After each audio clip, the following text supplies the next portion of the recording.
Surprise! It was not really a surprise. You guys knew this was coming, though. Yes. Welcome back. Thank you. Cut the music. There we go. That's better. Oh, okay. What's going on, chat? How we doing today? Hope everybody's doing good. I'm doing pretty good. How about you, Ian? I'm not peeling anywhere near as hard as you are, but I'm doing pretty good. Yep. I am doing a little bit of the peel. You guys might notice the raccoon eyes, although the light's washing me out. But, yeah, sunglasses on for 7 days in the islands. I'm full-on raccoon right now. Sunglasses on all the time, so you can't see my raccoon eyes from getting like no sleep from having to work last night, and I got to go straight to work after this today. But we gonna do this show. We gonna do this show. We gonna do it. Yes. Let me flip one thing. Lots of show. Lots of show to do. Lots of things to talk about. Oh my goodness, what a week! What a week! And you've been gone, so there's like so much to talk about. You know what? It's crazy. Somebody needs to join the show, although I don't know exactly. Yeah, let's do it right there. Will she stand up with Braun on her? Yeah, she will. Yeah, she will. Yes, she will. She's due back soon, buddy. She's big enough and strong enough to hold Braun Strowman, all 385 pounds. I love that Braun Strowman is to scale on her there. Yeah. Oh, come on. Come on. Oh, come goodness. on. Well, guys, thank you very much for being patient. Are we in with us high this- def? We Oh, are. no. We're in Oh, that's 1080p, terrible. dude. Oh, man. 1080p. Got the last of the little always have some technical gremlins before we start the show, but yeah. Thanks everybody for being patient. Before we kick the show off, I just want to say thanks for being patient throughout this week. It was tough not being able to. I was checking in with Discord like at midnight when I was laying in bed, just listening to you guys chat. But looks like you guys had a good time. But we got a little quick show we're gonna do for you here to kind of catch up, go over Clash of Champions, go over all the happenings, the haps with the graps. Yeah, quick show, right? Quick show. It has to be a quick show because I got to get to work by a certain time here, pal. I'm on a schedule. Esmeralda says, looking tan, Nick. Thank you. Thank you, Esmeralda. Thank you very much. Thank you guys for joining us on a Sunday afternoon as we do a show. But as we always do, we're going to kick things off with our good friends over at Blueberry. This episode of the Busted Wide Open podcast is brought to you by Blueberry. Blueberry offers the best media hosting, accurate listening stats, and their all-new PowerPress Deluxe sites. A no-setup WordPress website for your podcast with all the necessary links to share your show with the world built right in. If you currently produce a podcast and are looking for a better host, or if you're looking to start a new one from scratch, head over to orbitaljigsaw.com/BWO and sign up for the best media hosting and a PowerPress Deluxe site to get your first month absolutely free. That's orbitaljigsaw.com/BWO, or just use the promo code BWO at checkout for your first month absolutely free. And now, enjoy the show. This is the IWGP Junior Heavyweight Champion Will Ospreay, and you are listening to Busted Wide Open. Thank you.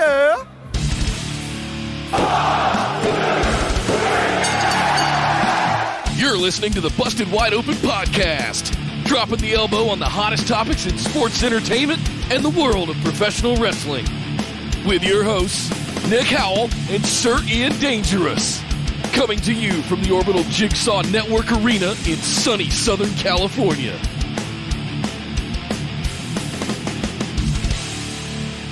Welcome back to the Busted Wide Open podcast, but if this is your first time joining the show, I'd like to welcome you to episode 159. My name is Nick Howell. And 90% sure that I'm not Maria Kanellis' baby daddy. I am Sir Ian Dangerous. And welcome back, Nick. Nick had a week in paradise, and he has deigned to rejoin us for this week's show, which is good because we have a lot to go over. We had Clash of Champions. NXT went live on USA with a 2-hour show, although it was only an hour on USA this week and then an hour on the network, although now both hours are on the network, although it's only an hour and a half because of commercials. You get the idea. They announced they were going to be doing a draft on the main roster. We had a major match announced for the first SmackDown that's going to be on Fox. Mm-hmm. We have Hell in a Cell matches that got made. And, over in New Japan, the Destruction Tour was insane. Things happened. Things happened in New Japan. and I need to talk about them because reasons. You'll see. And then also Josh Barnett's Bloodsport happened. It was a week, Nick. It was a week. But before we talk about that, tell us about your vacation. How was it drinking margaritas on pristine white beaches in the Caribbean? I have discovered a new drink, and I can't say that I made it up. One of my friends there made it up, but it's very simple, but it tastes like cherry Coke. It's vodka, Diet Coke, and a splash of grenadine on the top. And is there an actual name for that, Sir Bartender? Yes, it's a Diet Roy Rogers. Diet Roy. Well, I guess not Roy Rogers because it's got vodka in it. So I'm not sure because there's a Dirty Shirley, which is the Shirley Temple with vodka in it. Right. Off the top of my head, I forget. There is a name for a vodka Roy Rogers, but I forget. Probably a John Wayne. Okay. I think that's whiskey and Coke. All right then, partner. That's what I drank all week. No, so we had a lot of of course, Nick with an impression. The freezy drinks, but I ended up landing on that one as my go-to for the week, and it was fantastic. But lots of sailing, dodged a couple of hurricanes, Jerry and Umberto, named after one of your favorites, Mr. Carrillo. Yeah, but it's always fun going to the Caribbean in September. It's a little bit of rolling the dice, Hunger Games of what kind of hurricanes you're gonna run into down there. But man. It's fun. We love Turks and Caicos. That's where we went. It was an absolute blast. So thank you guys for being patient. I needed the time off. I hope the energy that I'm bringing today is evidence of that. But I'm trying to get to your level. My drink of choice today is a little bit of whiskey and coffee. So I'm trying to get to your level. This cold brew should have me fired up by the second hour of the show. So if you hear me get more animated, that's why. Clinkety clink, clink, clink. Yeah, there's no vodka in this one, just straight Diet Coke. You're on vacation now. Yeah, well, Nick, we got a lot of show to get to, so let's do a little bit of housekeeping, and we'll get right into it. Yes, guys, the Discord is hopping. I want to start off with that one at the very start here.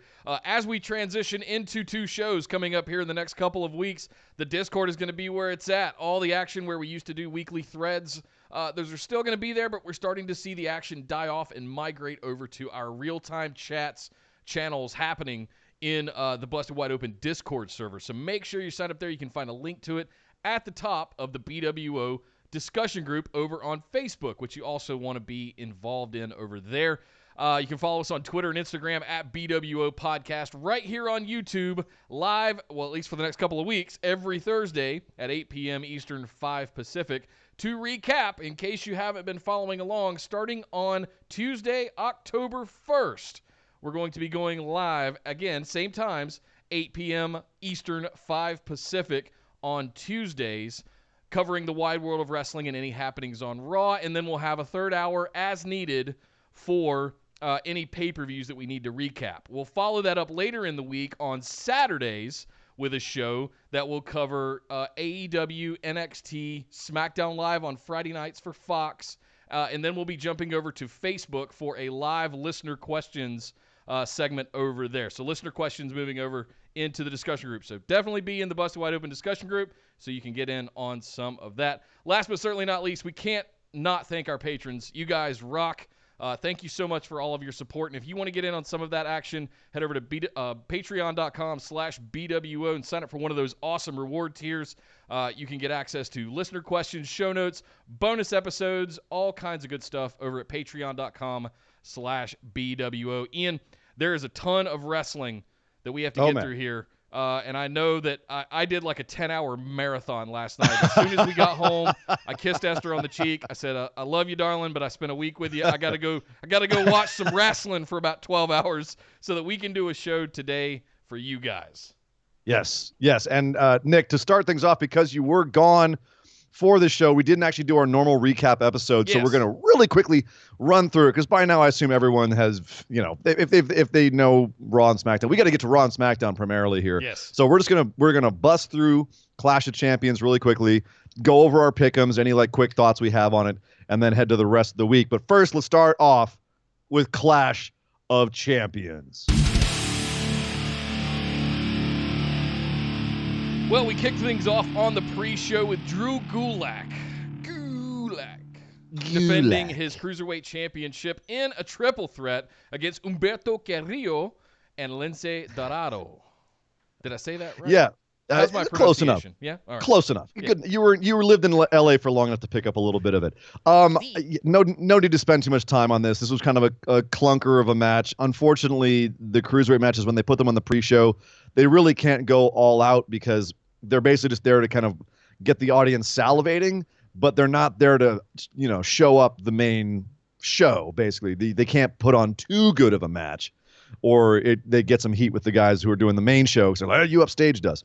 So there was this was basically it was just kind of there, one or two big spots, and that was about it. Right. I love Drew Gulak. I love him as the cruiserweight champion, but looking at some of the other matches this week, I want to talk about it more, especially when we get to NXT, is I don't think he should be the champ much longer.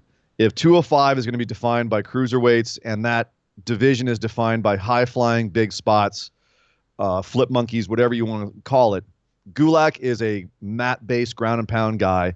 Take him out of the cruiserweight division, put him in NXT. They could double down on his whole no-fly zone gimmick. Sure. But at the same time, I don't know. I'm starting to get to the point where I'm like, make the cruiserweight division the cruiserweight division and take the mat guys and put them in NXT, if that makes sense. Especially now that they're going to start like making all of those. It seems like they're starting to blur the lines between NXT and 205 Live more than it's blurred between 205 Live and the main roster. It's more of a Triple H project. Yeah. So yeah, as far as I'm concerned, I would say keep the high flying guys in 205 and take Matt guys have Gulak go have more technical clinics with like Matt Riddle and Kushida and stuff like that. So. But he did win. We both called him to retain here. Sure. In a triple threat, it didn't seem like it was the time to take it off of him. No, and I don't think I think there's a chance that it could be one of these two guys that dethrone the Gulak, but I don't think it was going to happen in a triple threat format like this, and probably not on the pre-show of a B pay-per-view for that matter. So, yeah, exactly. It is what it is. I have a lot more to say about the blending that you were just going over, but I'm going to save that till we get to NXT later. Oh yes. Some of my prophecies are kind of starting to happen.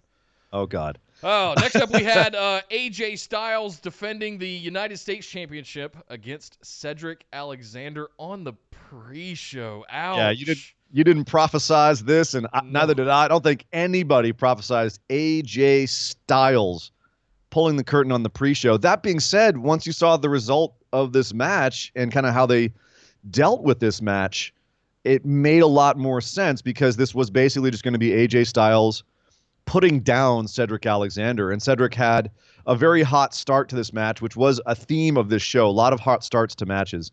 But in this particular one, it really did fire the crowd up. And even though AJ Styles put him down pretty quickly and retained, it was exciting. And it definitely woke the crowd up, which I think was the intention of this match, was have a big star on the pre-show, get the audience excited. There's no real other match I would have put on the pre-show instead of this one. If you look down the list here, this is the one that, given the contents of the match, made the most sense to have on the pre-show. Maybe Shinsuke Nakamura and The Miz for the IC title, but they've done Shinsuke on the pre-show so many times, and I don't know if having Shinsuke beating The Miz on the pre-show would have had the same effect as AJ Styles beating Cedric Alexander, because AJ Styles is still such a fan favorite. Maybe one of the women's matches, but then you get accused of sexism. Right. If you put like the women's tag match on in the pre-show, then all of a sudden people are like, oh, they're burying the women's tag division already.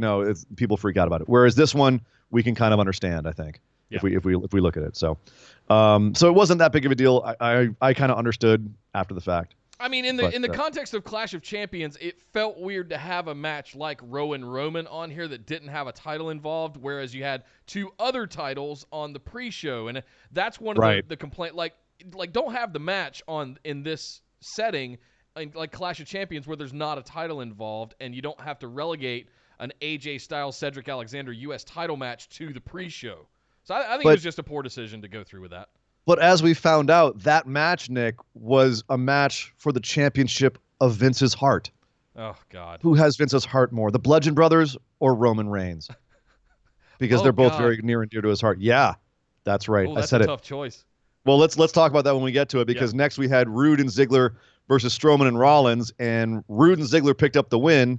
I called AJ Styles retaining. I called this, although I was freaking out at the time during the show. I was actually legitimately like, what did I do? Why did I pick that? Because it didn't seem so obvious at the time that they would pick it up.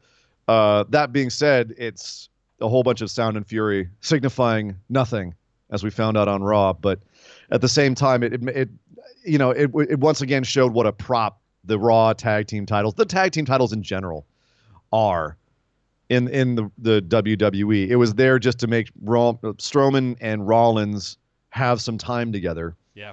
And ultimately really led to, I felt, nothing, which we can talk more about when we get to the main match, which was Strowman versus Rollins for the Universal title. Yeah.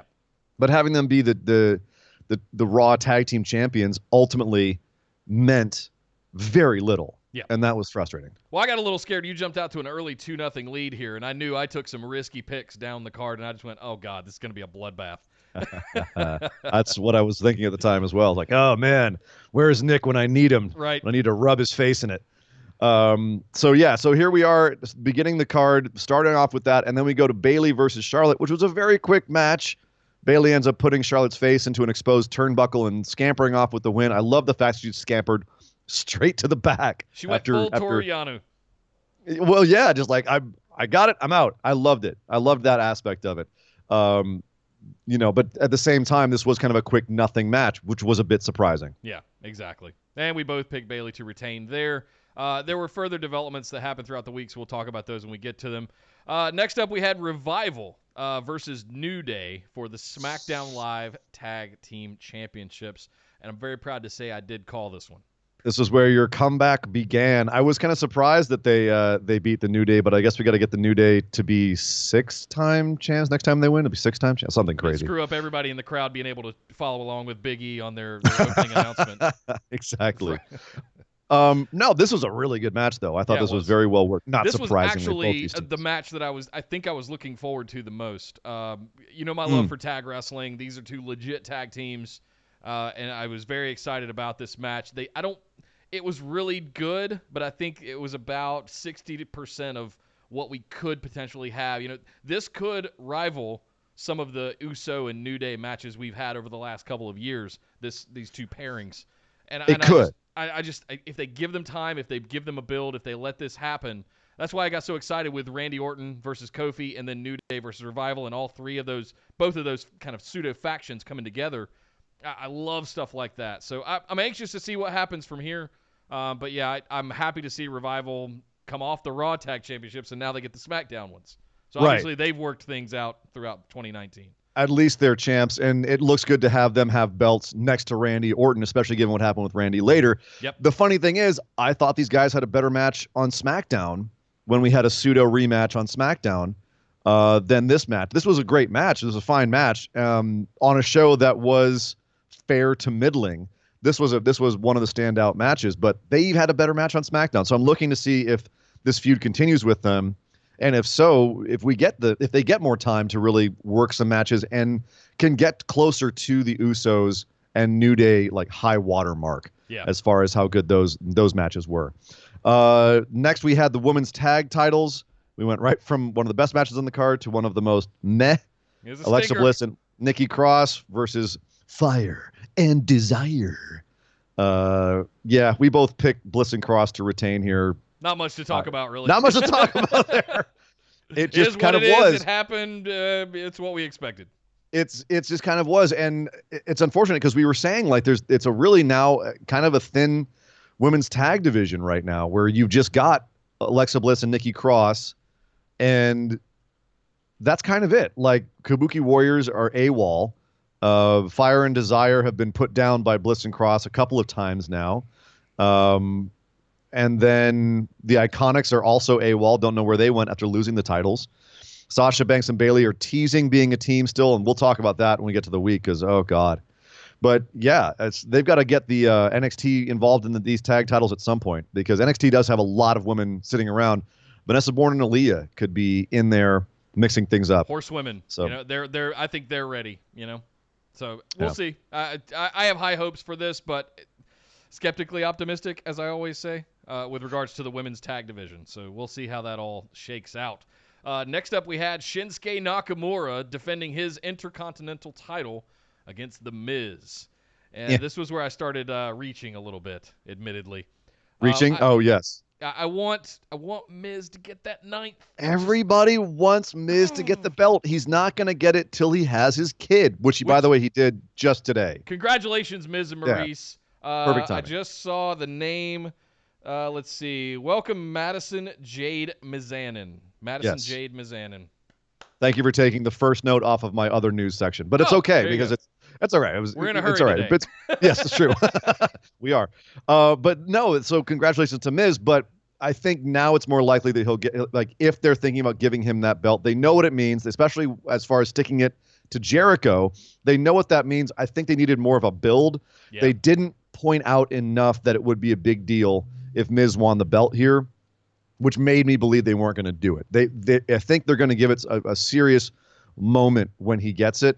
I didn't think this was it. And Shinsuke needs to be legitimized with this new play with him and Sammy. This new kind of partnership that they have needs to be legitimized a little bit more. Yeah, I get that. But can we talk about the cape for a second? I really didn't want to talk about the cape. Like, WTF, guys. Like, oh my God. First now he's Superman. Now he's Super Shinsuke. Oh man! And then they brought it back this week, and now he's an artiste. He's an artiste. He raps his like Batman. Hello. He's El Toro. Like Bela Lugosi. Yes. Hello. Exactly. Welcome to my castle. Nakamura. Children of the night. What music they make. Yeah. So here we go with the cape again. He had to give it to poor Neville. And he remember how fast he used to take it off? Like, I got a cape. Down the ramp, just get this off me. Where Shinsuke is just like, all right, I'm just going to go Phantom of the Opera with this thing. Right. It's terrible. If he came out with a Phantom mask on, like half covering his face, I would legit lose my shit. If he does within the next 2 weeks, # they listen. We know it happens. Yes. Next, we had Sasha and Bayley in finally like a slobber knocker match. Just a whoop ass butt kicking match between these two. It was Sasha Becky, by the way. Just not to. What did I say? You said Bayley. Bayley? Yeah. Always with that. Why? Becky, Bayley. Sasha brings it out of me. So I blame Sasha Banks. Thought Banks. She brings it out of me. Sasha and Becky had their match, and this went sideways fairly quickly with Becky glancingly hitting the ref, and he was KO'd for 10 minutes because wrestling. Right. And they went out in the crowd, fought all the way up to the concourse, where luckily a camera crew was waiting, and then they fought back down to the ring, at which point they finally revealed. I thought the whole time the match was still on. I thought there was still a chance we were going to get a definitive finish. And then they were like, oh, no. Becky was DQ'd a while back because of the ref bump. Oh. And she will be fined. So they basically they didn't want to kill the heat of the match by saying Becky's DQ'd, and then no one cares that they're brawling. But I actually thought they should have said Becky's DQ'd, and then they just couldn't get them to stop fighting, and then they could have fought up there, and it wouldn't have felt so like such a bummer ending. The crowd, it really killed that crowd when there was a non-finish to this match after all of the brawling had happened. I thought they were going to come back down the stands, and the ref was like going to come back to life. We're going to get somehow count the 3 count because the bell never rang, the DQ was never called for. Right. Nothing. Right. So that's what I thought the whole time, and I guess that's the intended response that they were trying to elicit, but. Because why spend the 15 minutes that they did running all over the place, beating the hell out of each other, which was great, fine, I love that. But it felt like they were trying to lead us down a path, and we were left going, wait, what? Okay. And that's the problem, is that then we got to the finish, and it gutted that crowd, gutted them. That the way that ended just so abruptly and strangely, and unfortunately, you did pick Becky to retain, so it also meant that you got a point, which made it even worse. I'd have to go back and listen. I think I even called a schmozz finish on this one. We should have done a +1 or something like that, because I didn't think with Bayley. I called Bayley to retain earlier, and I thought she would come back in and cause something to happen here, where Becky would end up DQing herself to keep retained. Anyway, Enough about that well, stuff. whatever it was, like I said, it killed the room. We had one of our listeners in attendance there, Jay Jones 933. I'm sorry, I don't have his actual name. I just have his handle right here. But he was actually there, and he said that just murdered the crowd. He was giving us live feedback from the event, which was awesome. Thank you for that, dude. We love that stuff. Thank you. Love it. But basically what he said was that the next match was just it murdered the next match, which was Kofi Kingston versus Randy Orton in one of, I thought, their better matches. It had a nice build to it, but just that crowd was dead. Yep. It was dead. So it was too bad. Kofi did retain, which I called. I didn't think Randy was picking it up here. But again, I'm starting to worry about this program because people just aren't into it. Aren't into it, and I don't know if the program's over. We'll talk about that on SmackDown. Man. That's what's, and as we saw what's coming, we know what's coming. Well, yeah. Well, so we'll talk about that when we get to it. But there's not really much to say about this match, but we do have things to say about the next match, which was Rowan versus Roman Reigns, no DQ. They did a whole bunch of some of the like same spots we saw on SmackDown last week, like hitting him with the jib camera, but. This was more about the finish than anything else. It was a good slobber knocker match, and then all of a sudden at the end, and this shocked the hell out of me. Out came Luke Harper, who still hasn't trimmed his beard in 6 years. No, why should he? That's his gimmick. Ugh. And go to a barber. Seriously, trust me. It's his gimmick to be unkempt. Come on. Okay. Not all of us can have like perfect, beautifully large, well-kept, oiled beards like yourself, Hanson. Fine, fair enough. Yo, Roman lines up for a spear at the top of the ramp, comes running down, and out of nowhere, off camera, comes Luke Harper with a big boot, and we all collectively, Luke in an Amon Amarth shirt, by the way. Oh God! That. So do we have to start doing Luke Harper shirt watch now too? Yeah, I've got it in the notes here. Luckily, they both wore the same shirts on SmackDown that they wore at Clash of Champions. They did. Didn't Luke Harper spend 3 years wearing the same sweaty tank top? Yeah, you can't tell with the Amon Amarth shirt. You never know how long he's been wearing it. I did appreciate the Cannibal Corpse shirt on Rowan, though. Yes. Mwah. Yes. Mwah. That's good stuff. Love some Cannibal Corpse. And Amon Amarth, man. I've gotten beaten up at like in a good way at Amon Amarth shows. So excellent taste for both of these gentlemen now. So I'm curious, seeing the outcome here, looking back at your pick and your logic, can you explain why you thought was this just going to be the blow off and Roman Reigns was going to get his for Rowan trying to attack him? Was that your line of Roman wins? Well, actually, I don't even remember what my thinking was, Nick. I know that I was being just perverse on a couple of these where you were just like, I'm going to pick so and so, and I was like, well, I'm not going to pick him because you said that. Right. That might have been the case here, but. Yeah, but I thought this was a coin flip because either Roman's going to win or there's going to be something to do with the no DQ and Daniel Bryan will get involved. I certainly didn't see Harper coming because I thought he was on his way out, but I guess they were like, dude, we can't let you go to AEW in November. Here's something to do. Team up with Rowan again. I'm curious where this goes. We can't think of anything else for you guys to do. Well, we'll talk about that on SmackDown, but yeah, so Harper's back.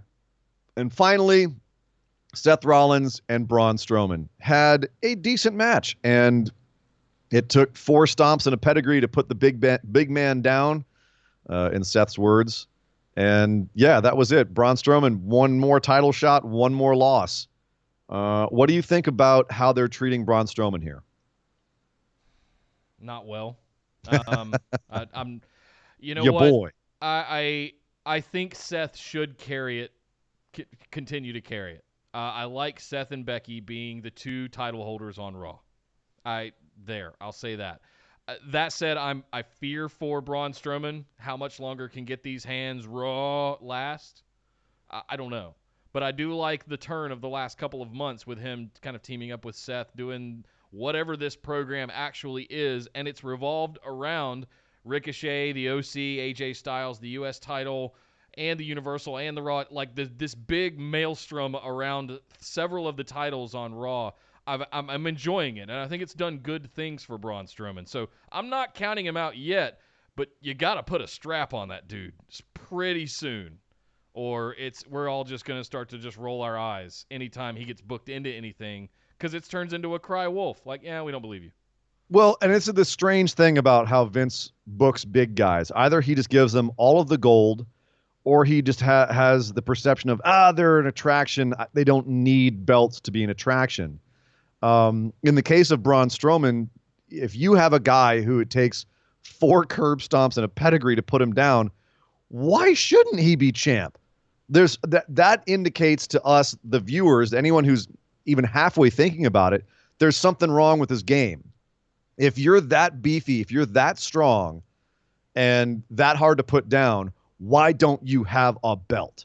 Because they're going to like put it Brock on the Brock Lesnar is nearly unstoppable. He can get a belt anytime he wants, and apparently he can get a title shot anytime he wants, apparently too. Sure. So that definitely hurts the Braun Strowman character when he can't win the big one. It's been damaging to Samoa Joe, where now every time he goes out there and says, yeah, I can beat anybody, we're like, but can you, Joe? But can you really? Because you're kind of inconsistent. Even the little guys roll you up sometimes. At some point, it starts to undermine the character. Yeah. And that was what hurt Braun when he had the heel face switch off last year. I worry that they're going to treat him like the Big Show. Because as much as Big Show is loved over his career, people just stopped really caring about him at a certain point. Right? Yep. So yep. I think it'd be much better if they did like a Mark Henry Hall of Pain kind of thing with Braun. But yeah. Yeah. That would be good. Well, with the Rowan win, I actually thought I was going to come back and at least tie you, but it got close. Pick Seth Rollins to retain here. You win the pick'ems 8-6. Very close. I didn't think it would be that close or that I would get that many right because I did stretch and reach on a few of these. So, 8-6. Congratulations, Sir Ian Dangerous. But that's it for Clash of Champions, guys. Let's go talk about what happened the rest of the week, starting with Monday Night Raw.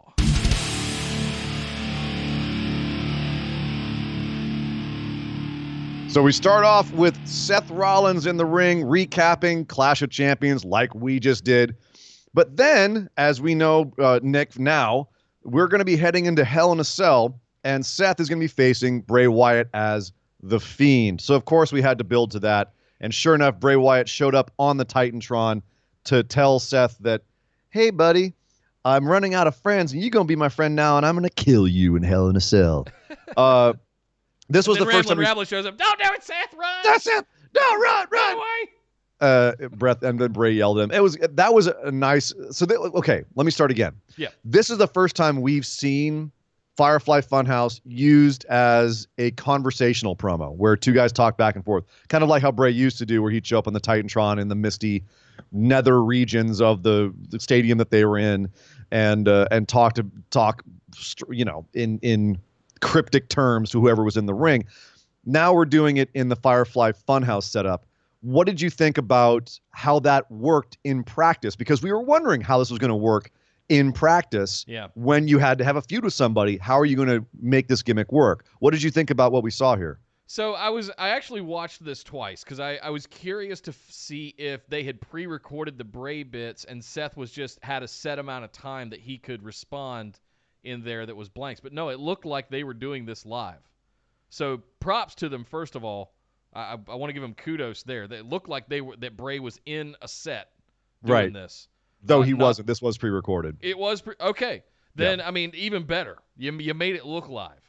So fantastic. I like this. I like the back and forth, but I fear this is kind of what killed Bray with the Matt Hardy thing, is the back and forth with the Trons and the glass shatter things with the Woken gimmick, right? So I was kind of like, this again? I don't want Bray on the Tron. We have Miz TV. Can we not have Firefly Funhouse in the ring? Live? I don't know if it would work as well live with the puppets and all the special effects that he uses on it, though. I think in small doses, I thought this was great. I was actually very impressed with the execution of this. And it did take Seth, kind of hemming and hawing through the preset pauses that Bray had given him. But at the same time, I thought this was very effective. And it was genuinely creepy. The only thing that I had a problem with was, as Clash of Champions went off the air, as the pay-per-view went off the air, Bray Wyatt attacked Seth on the stage and mandible clawed him down. And then all of a sudden, the next night, there's Seth. He's fine in the ring. He's like, yeah, the Fiend got me last night, but hey, I'm all right. That kind of undercuts how scary the Fiend is. Well, like, okay, he says he's taken out all of these legends, but here's Seth the next night and he's fine. Yeah. Right. It's kind of like when the Wyatt family stole Kane and Undertaker away, and then nothing really happened with that. So you've got to, the consistency wasn't there with it, or at least it made you kind of wonder, well, what's the Fiend going to do to him? Yeah, not to mention the fact that you had a match and got your ass whipped by Braun Strowman and then got mandible clawed by the Fiend. But hey, Right. Here I am on Monday night opening up. Burn it down. I'm Seth Rollins. Everything's okay because I'm engaged to Becky Lynch. Yeah, did you know they're Hey, dating? life is good. They're dating? What? Yeah. They're, Oh, wow. I had no idea. Thank you, Becky Michael Cole. Lynch is dating, I can't even say his name. Braun Strowman? What? Seth Rollins. What? I don't Becky know. Lynch is Maria Kanellis' baby daddy? I knew she was the man, but I didn't know. Anyway, Dun. dun, dun, dun. This week on WWE Raw. No, okay, so seriously, getting back to this. This then evolved into Seth having a match with Bobby Roode later in the night. That devolved into chaos, as you would imagine. The top of the card is getting kerfuffled with like the OC jumping in.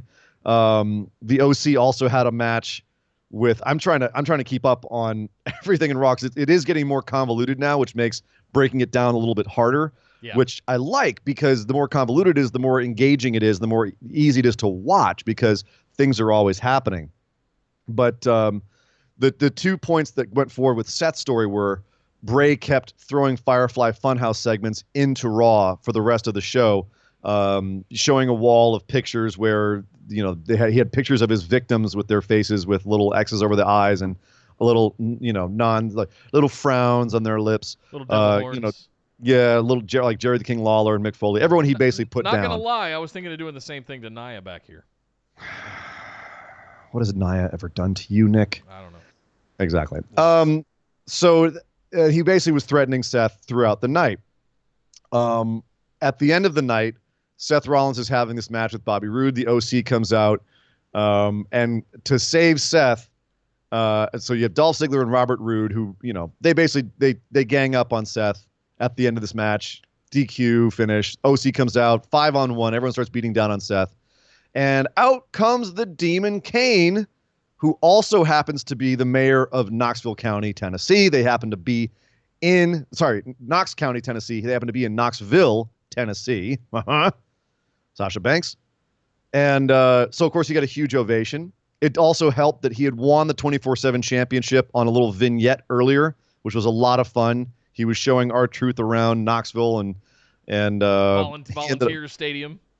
Yeah, Volunteer Stadium. And this was actually, the stuff with Kane was, I thought, adorable. I thought it was a lot of fun. R-Truth is hilarious. Kane playing along was hilarious. Calling him Mr. President, all of that stuff. Just all of the typical R-Truth stuff. R-Truth realizing that the policeman that Kane had with him was actually a referee and trying to run away and knocking himself out on the goalpost on the field, and Kane pinning him on the field to get the championship. And then R-Truth hiding on top of Kane's limo, rolling him up, and then when Kane goes to grab his neck and chokeslam him, he goes, "You don't want this belt. It's a bigger job than being the mayor." And Kane goes, "Maybe you're right. Let's just go enjoy the show."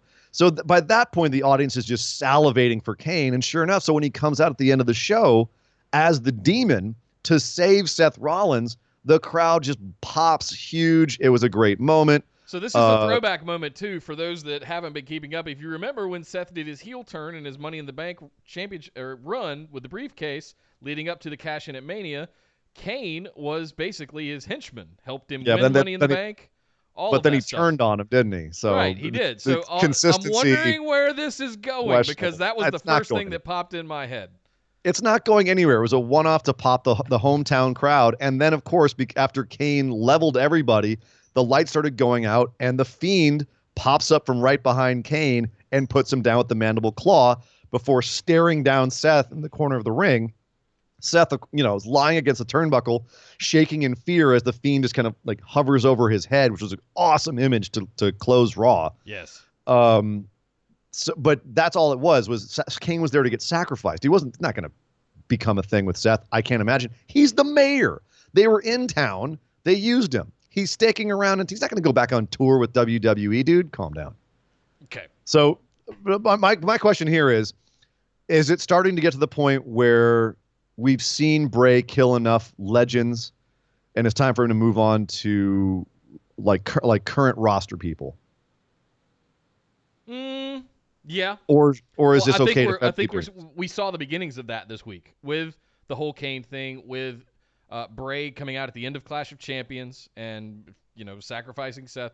We're seeing the Fiend. We've seen him with Finn Balor already. We're going to see him at Hell in a Cell with Seth Rollins for the Universal Championship, which is crazy to me. Fine, we'll talk about that at a certain point. Yeah. But I thought all of this was executed pretty well. And respect to Kane for showing up and being there and putting over some of the new guys, especially the Fiend. So I love all of I'm not mad at anything that happened throughout this segment, really. I believe really Kane was the first guy that Bray Wyatt put down when he came in as the original Bray Wyatt character. Oh man! So this goes way, That's cool. This goes way back. Yeah, nice little callback. But yeah, but this was, I think there's a lot of entertaining stuff here. The one thing was, so Bobby Roode and Seth Rollins are great together. I thought that was fantastic. Yep. I liked the fact that Roode looked like he was almost at Seth's level, because it's really easy to have the tag teams get run over by the major stars, right? Sure. Unfortunately, the rest of the show was pretty much F the tag division, which we'll get into. Yeah. It was just the tag division's garbage. I mean, let's face it, at the end of this segment, we had Kane. Now, granted, he is a legacy star at this point, and they tend to have those guys come in and run roughshod over the current heels. But Kane took out two of the biggest tag teams in WWE right now single-handedly, and AJ Styles. So I don't know, small complaint. Much more complaints I think would be levied at the King of the Ring, Nick. The finals we had on Monday, not on Clash of Champions. Strangely enough, we had them on Monday, which I think I can explain. I was okay with that though. Yeah, me too. I thought it actually made more sense, given the other matches they had on Clash of Champions. If they had shoehorned this with how this went down onto Clash of Champions, I think people would have been more upset, and you wouldn't have had as good of a match, because it was a really good match. Corbin versus Gable for the King of the Ring championship or King of the Ring title. And they gave him some time.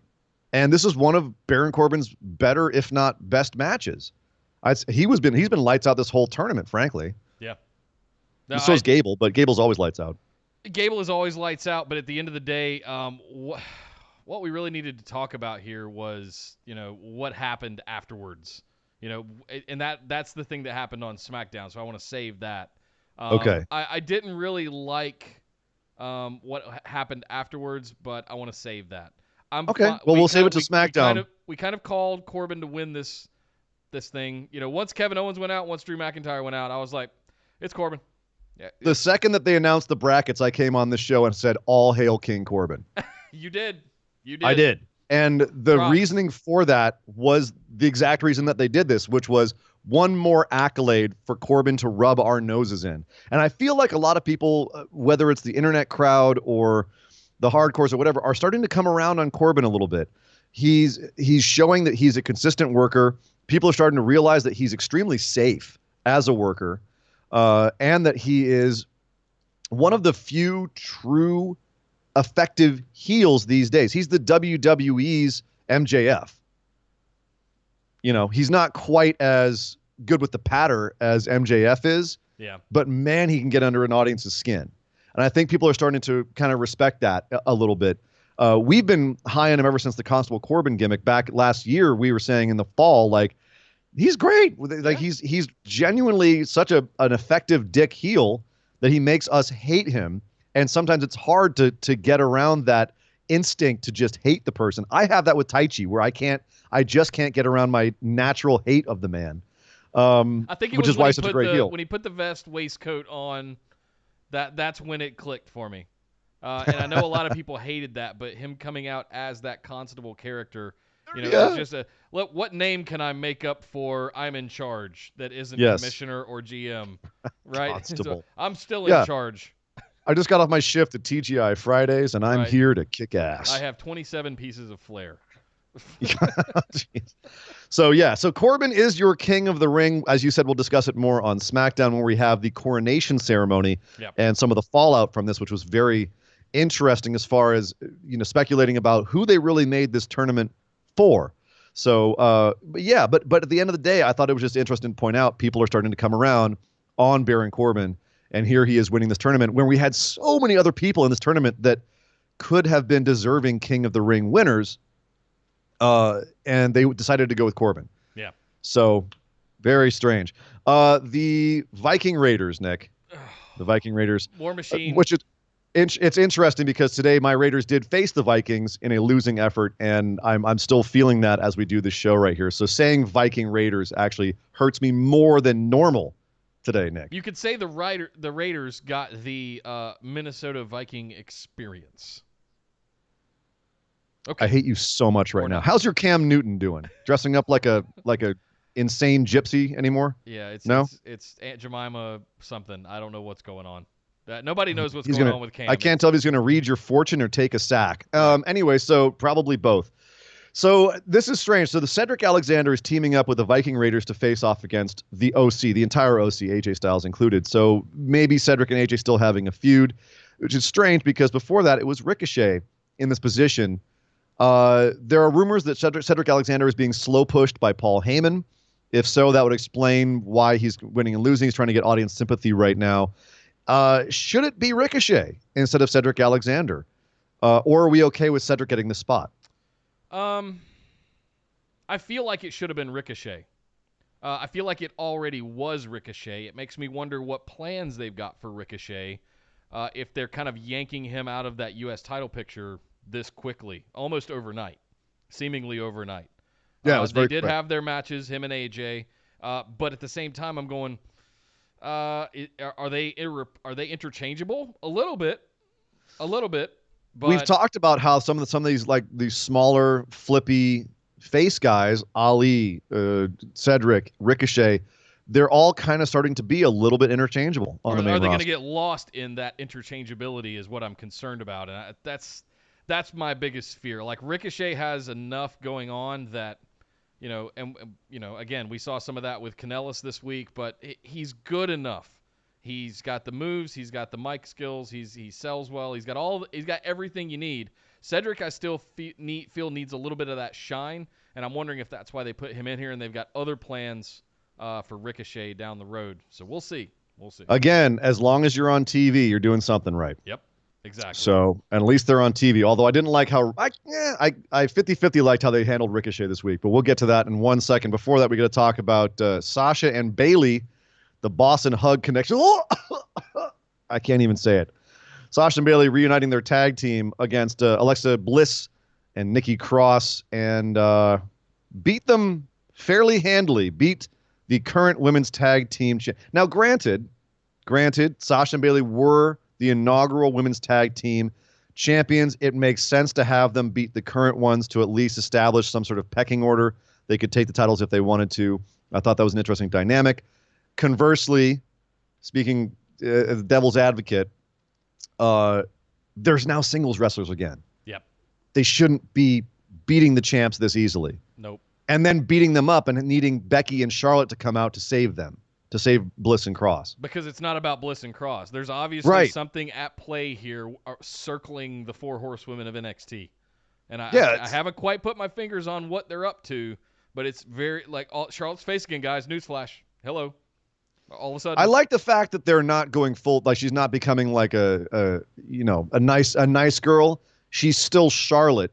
It's just we're going to be rooting for her. And that's kind of what they're doing with Bayley too, where she's still kind of sweet, innocent Bayley, but she has her own motivations for doing more dastardly things. Yeah, she was in an interview this week with someone, I think it's ESPN or something, and they were like, yeah, Becky or Sasha is legitimately my best friend. Yes. So I'm approaching it from the angle, like she still comes out, she still does the Bayley Buddies. Right. I didn't hear Boston Hug connection, but who knows when that's going to show back up. They mentioned it briefly. They did? Okay. Yeah. But at the same time, Bayley's motivation here is that Sasha's my best friend. I'm going to protect her, blah, blah, blah, blah, all that stuff. It's not like complete heel flip like we would usually describe something of this magnitude. So I think we've established also that Charlotte has kind of reached that tweener status. Like she's going to be Charlotte either way. Charlotte going to Charlotte. Yep. That's she the queen. And I ain't going to tell her no. No. But yeah, so the women's tag division gets buried as well as the rest of the tag division. So, all right.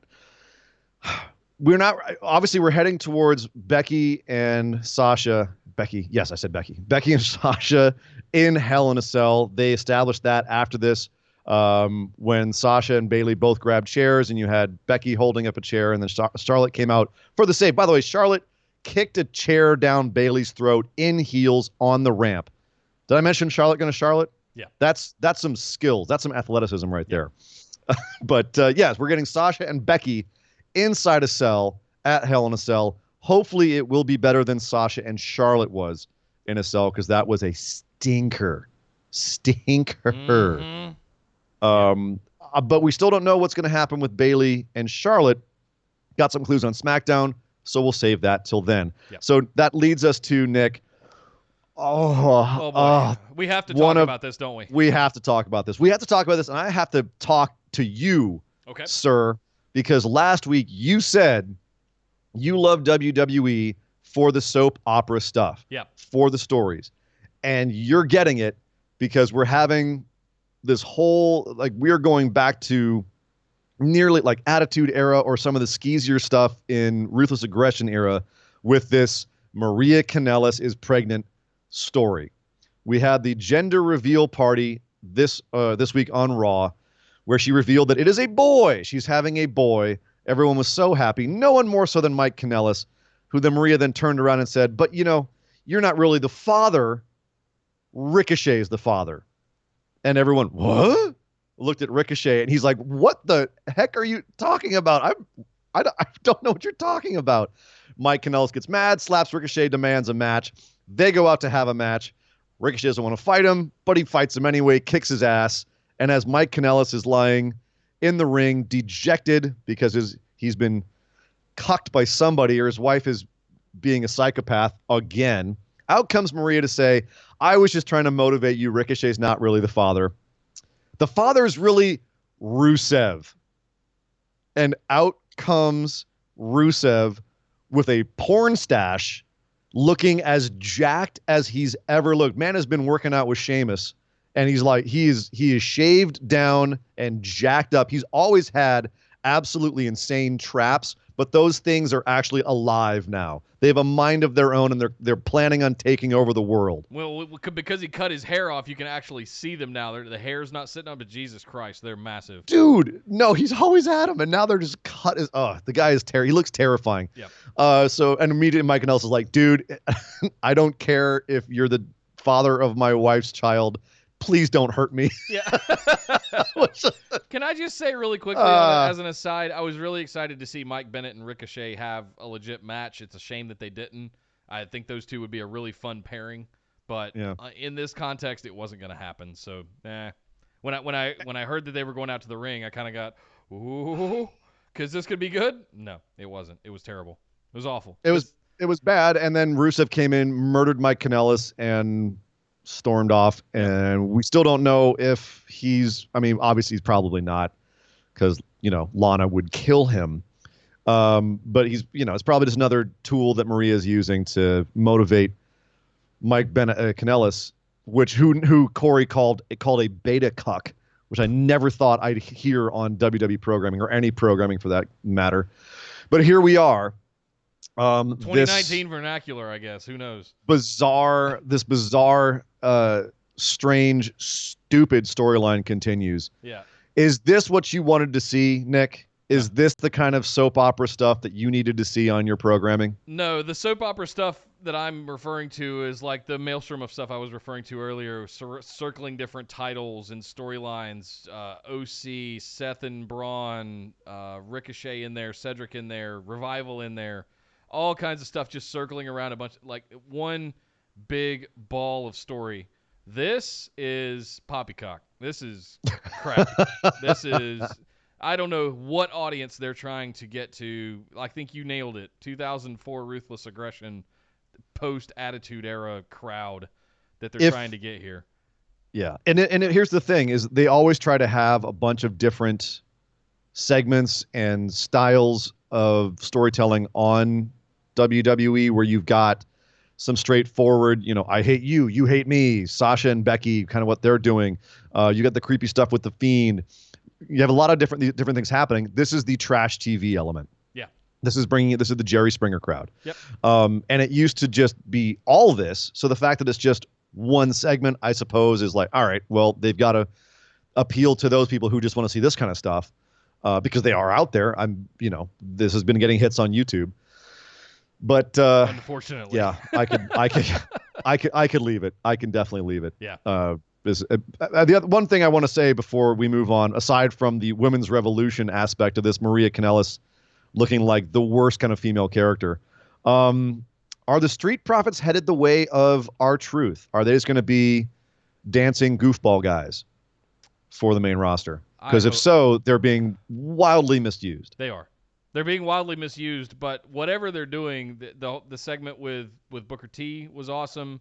It was, for what it was. They're pulling stuff out. They're making they're making gold it out of work. garbage. What Yes. they're being tasked to do, they're pulling it off. They're doing it fantastically.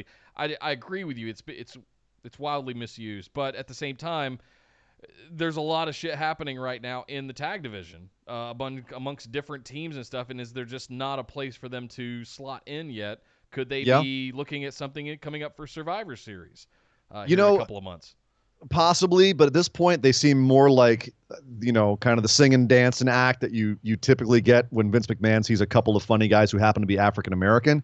The thing that I think kind of saves this is Dawkins in particular, and a little bit Ford, are playing some of their jokes to the camera where it seems like they're either in on it or they're taking control of it, or ownership of their own jokes. And some of their jokes are genuinely funny. Some of the reactions they had to Ricochet and Mike Kanellis leaving to go fight it out in the ring, and Ricochet possibly being the baby daddy, some of that stuff that they were like, their little, bits that they were doing after that was genuinely funny and witty. And I was sitting there going, I don't like the fact that they're slotting again into, the funny guy's role, but at the same time, they're actually doing stuff that is funny, and they're ripping it out and not stumbling on it.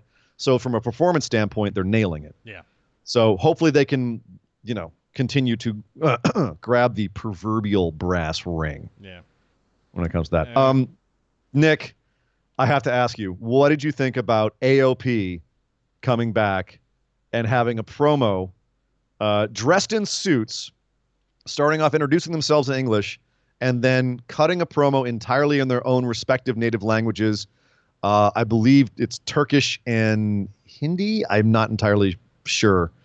But they both have their respective languages, and they were subtitled, basically saying in this promo that we were kicked out of MMA because we hurt people too much. Now we haven't been seen since WrestleMania because we hurt people too much. We're going to come back, and we're going to bring the pain. Essentially what they said. A lot. What did you think about this new presentation of AOP? Let's see what happens. Skeptically optimistic, as always. I'm excited to see AOP back on TV. We also saw this on SmackDown as well, and on NXT, if I'm not mistaken. I might be wrong about that. I did watch 12 hours straight of wrestling last night, so it's all a blur for me for this past week of what was where. But no, I like that we're seeing them again. I like the timing. What I was just saying about Street Profits, I think the exact opposite of AOP. They could walk in tomorrow, challenge somebody, and take titles off of whoever's currently holding them. I couldn't say that about the Street Profits. Well, that's presentation. Right. But AOP is that big, that dominant. They're just big jack dudes that are terrifying. And that's exactly what, and they're a legit freaking tag team. They've come all the way up as a tag team. I love AOP, and I'm very excited about this. I love them in suits. Are they the Brock Lesnar of the tag division? Are they going to show up once or twice a year? I think not. I think this is going to get big, and I'm very excited about AOP. We'll see if it works. I have a feeling it's going to depend on where they land in the draft and what other teams are on that roster with them. But I thought it was promising. Allowing them, first of all, I loved the fact that they allowed them to speak in their own languages after establishing, yes, we can speak perfect English. Yeah, but we just choose not to because we don't have to. Because I'm worried that might be touching on the foreigner heel thing a little bit, but we'll see how it's presented when they actually come out and start doing some more work. But I like the fact that they just felt like a couple of just big, bad dudes. I'm with you. I liked the suits, even though it's a complete change from what they were doing before. I dig that. Very curious where they're going with it. It seemed like they've got some big plans, and you and I both, like, we're very high on AOP. Big time. So fingers crossed. A couple more quick things. Rey Mysterio defeated Cesaro. Okay, so Rey Mysterio is having some wins. I'm not really sure. I think this is just they're floating this until they can get that tag match with Dominic going. And then Lacey Evans beat Dana Brooke. She beat her using a sharpshooter. Is the Natalya feud still on? I don't know. I don't really care. Yeah. The best thing Lacey Evans has done, by the way, this week, however, was she got pulled over by Canadian police, stayed in character the entire time, and like berated them. That's funny. It's amazing. Oh yeah, check it out on Twitter. It's fantastic. Lacey's mwah. There's some really good stuff about Lacey. A lot of people are down on Lacey. I'm not down on Lacey. I'm down on how they used Lacey. Yeah. I think she's fantastic. No, they were finding her sweet spot in NXT with her character and all of that stuff, but all of the ramp walking crap just kind of killed a lot of it when she got brought up to the main roster, unfortunately. Also, props to Dana Brooke. She's been working really hard off TV, main event, things like that, house shows, looking jacked as always. And she and Sarah Logan have been putting on some damn good matches, actually. Yeah, absolutely. Very athletic stuff. I just go do some promo work, and you can be a lot of high hopes for Dana Brooke. But, yeah, that's it for Monday Night Raw, guys. Indeed. We're not, what? Oh, yeah. I was going to say, yet. We're going to head over and talk about what else went down this last week, at this point, over on SmackDown Live.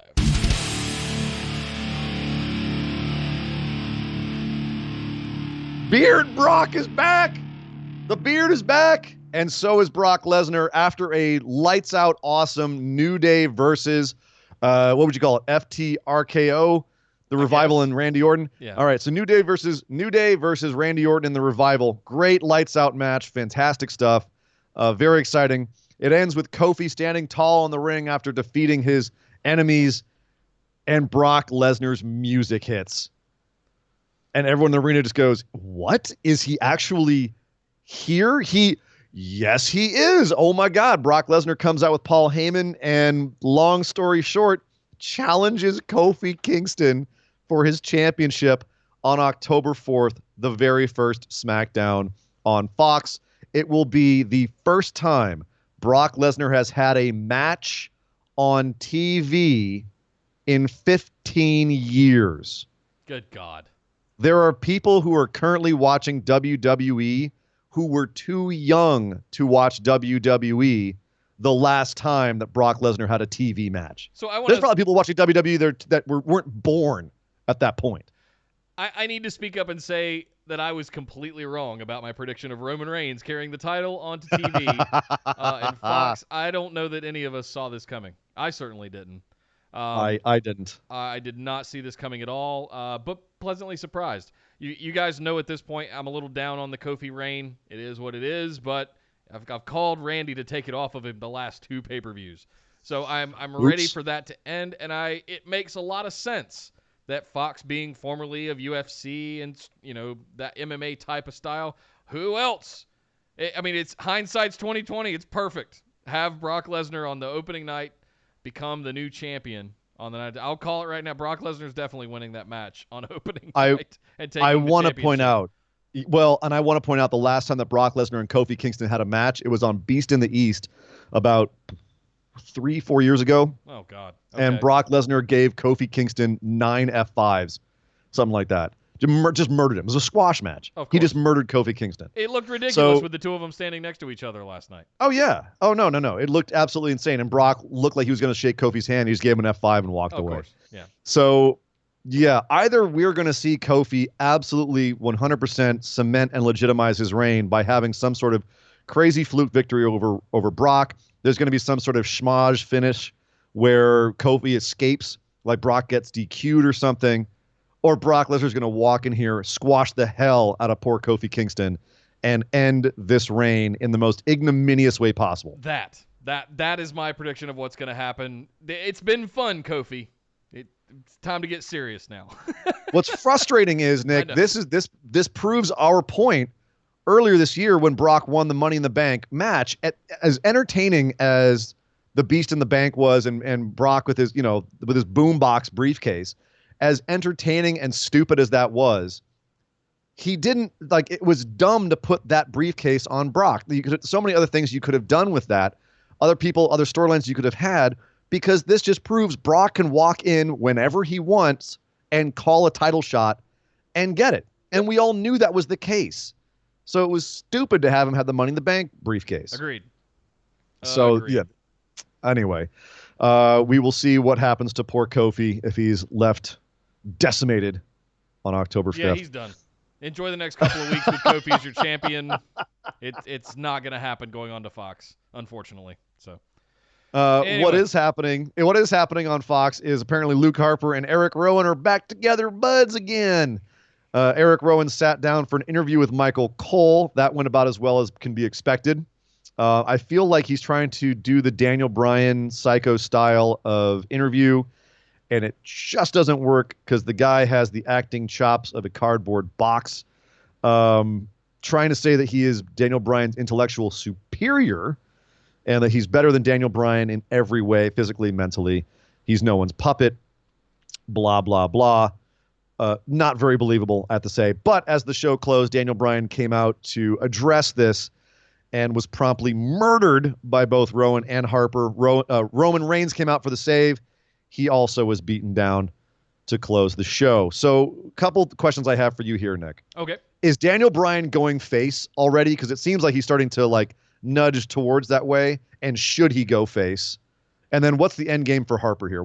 Is Harper and Rowan just going to be tag teams again? We're going to be Daniel Bryan and Roman versus Harper and Rowan? It almost has to be. Rowan can't stand on his own. I think Luke Harper could, had he been. I mean, what's the thing we always say? Anybody can be, if they're booked properly, anybody can be a big megastar in WWE. So I think Luke Harper just doesn't talk a lot, or he's never been given an opportunity to. So the two of them on their own, the two of them together as big bruiser heavyweight dudes with janky beards, yeah, absolutely.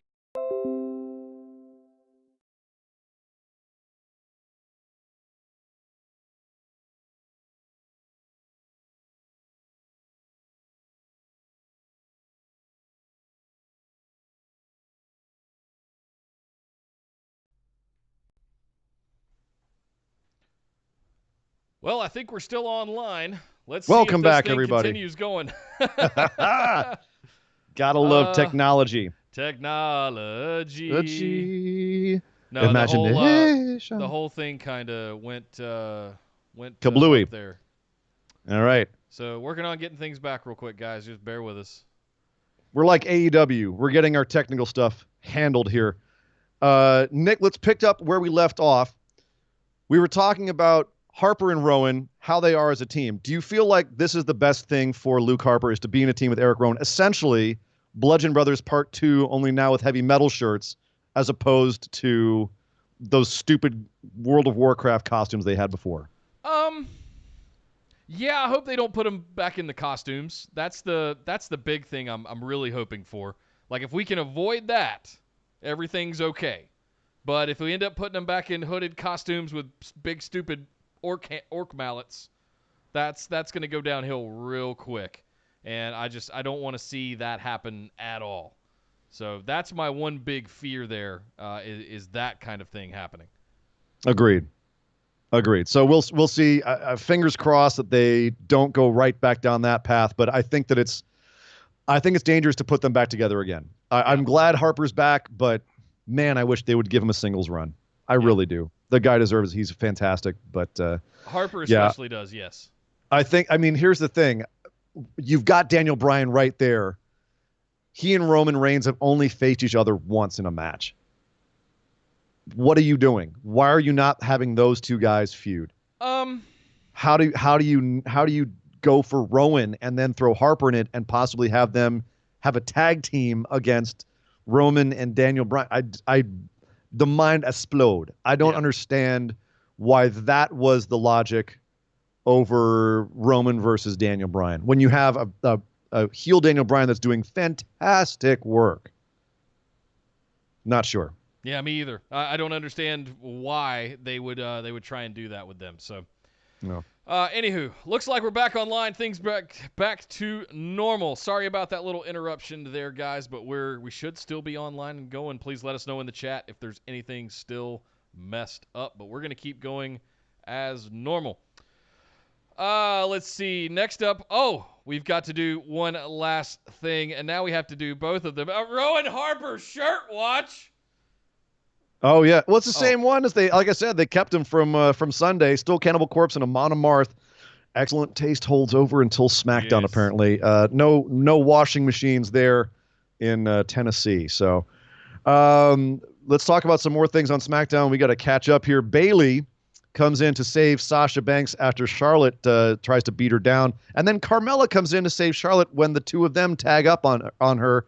Carmella coming in for the save now. Is Carmella the next challenger for Bayley? And if so, what the hell was this all about? So I have no explanation for why Carmella, of all people, came in. But at the same time, it's like, well, okay, she's been doing this work with R-Truth for some time now. Why don't we let her go out there and be a part of this? And let's see what happens. I don't know. I wasn't mad at it, but give me a reason to care. Is where I'm hung up on it. I don't have a reason to care yet. And unfortunately, when it comes to Bayley, everything has to you have to have a reason to care for everything. Yeah. And I don't know if Carmella has it. And it's unfortunate because we were saying give her someone besides Charlotte. And yet here we are going, all right, she got someone besides Charlotte. Oh, it's Carmella. And we're kind of let down. Maybe if they establish what's going on with Carmella in the next week or so, it will improve. But right now this was kind of a head scratcher, given that we have no reason why Carmella would save Charlotte at this point. Exactly. Especially because, as they said, Bayley and Carmella are supposed to be good friends. Well, the next thing I want to talk about quite a bit, honestly, and I was waiting for us to get here. So we had a moment where, transitioning from this, where Kevin Owens was spotted. Several things happened in parallel here. Kevin Owens was spotted coming into the arena, walking down the walkway, was spotlighted and everything, and he had some kind of security guard or usher with him, and he had a ticket in his hand, and he sits down at a seat that, any of us going to a show would get, right, in that kind of middle tier area. And at the same time, backstage, we cut to a segment where Shane is being approached backstage and handed an envelope saying, Shane McMahon, you've been served. So Kevin Owens has served legal papers to Shane McMahon. And Shane says, well, we're just going to go address this in the ring right away. So he comes out to the ring, walks out, invites Kevin Owens into the ring, like, nope, come on in, we're going to talk about this. And we have a huge back and forth. Kevin Owens has filed a lawsuit for wrongful termination against WWE and specifically Shane McMahon and his actions over the last few months. So, Ian, what do you think of this as far as Kevin Owens trying to – is this a good angle for the anti-hero trying to take down the big establishment is Kevin Owens? Well, everyone remembers when Shawn Michaels kicked Marty Jannetty through a glass window in the barbershop. Marty Jannetty coming back and with viciousness in his eyes, serving Shawn Michaels with papers for assault. Right. Everyone remembers after Hell in a Cell 1998 at the King of the Ring pay-per-view that Mankind, after being thrown off the cell and through the cell by Undertaker, served Undertaker with papers suing him for assault. Everyone remembers the time. Yeah, I could go on. You get the point. This is wrestling. Why is an anti-hero figure like Kevin Owens, why is someone that you're trying to build up as being sympathetic in the audience's eyes, in a company where your biggest angle of all time wasn't someone suing their boss for wrongful termination. It was someone beating up their boss because their job allowed them to. And it was the most popular thing they've ever done. and now you're turning around and having someone sue his boss. This doesn't come. That is not a move that makes us go, yeah, Kevin, you sue that. We're sitting here going, oh, I'm going to sue you. That's what I'm going to do. Great. Yeah, I'm going to sue you. Come on, Kevin. What? Big deal. Oh, God, is this the best you can do with Kevin Owens? He was on such a tear there for a while. Like, oh, my God, come on. This is so effing maddening to me. Because while I chuckled, I mostly just rolled my eyes so hard that I almost fell out of the chair. That this is the one thing that they're going to try and do is have a lawsuit angle. What are they going to do? Have a match in the courtroom? Like, come on, guys. Yeah. Seriously. Says he's going to sue him until the point where he can come back in the ring and tell Shane that he's fired. I think they were going for some sort of audience reaction here, but everyone's kind of like, yay? Yay, white collar resolutions. You know, it's for $25 million. It's very Dr. Evil, isn't it? $1 million. And they're like, no, that's not enough. $1 million? That's nothing. That's chump change. $25 million. Please. Vince farts that much when he wakes up in the morning.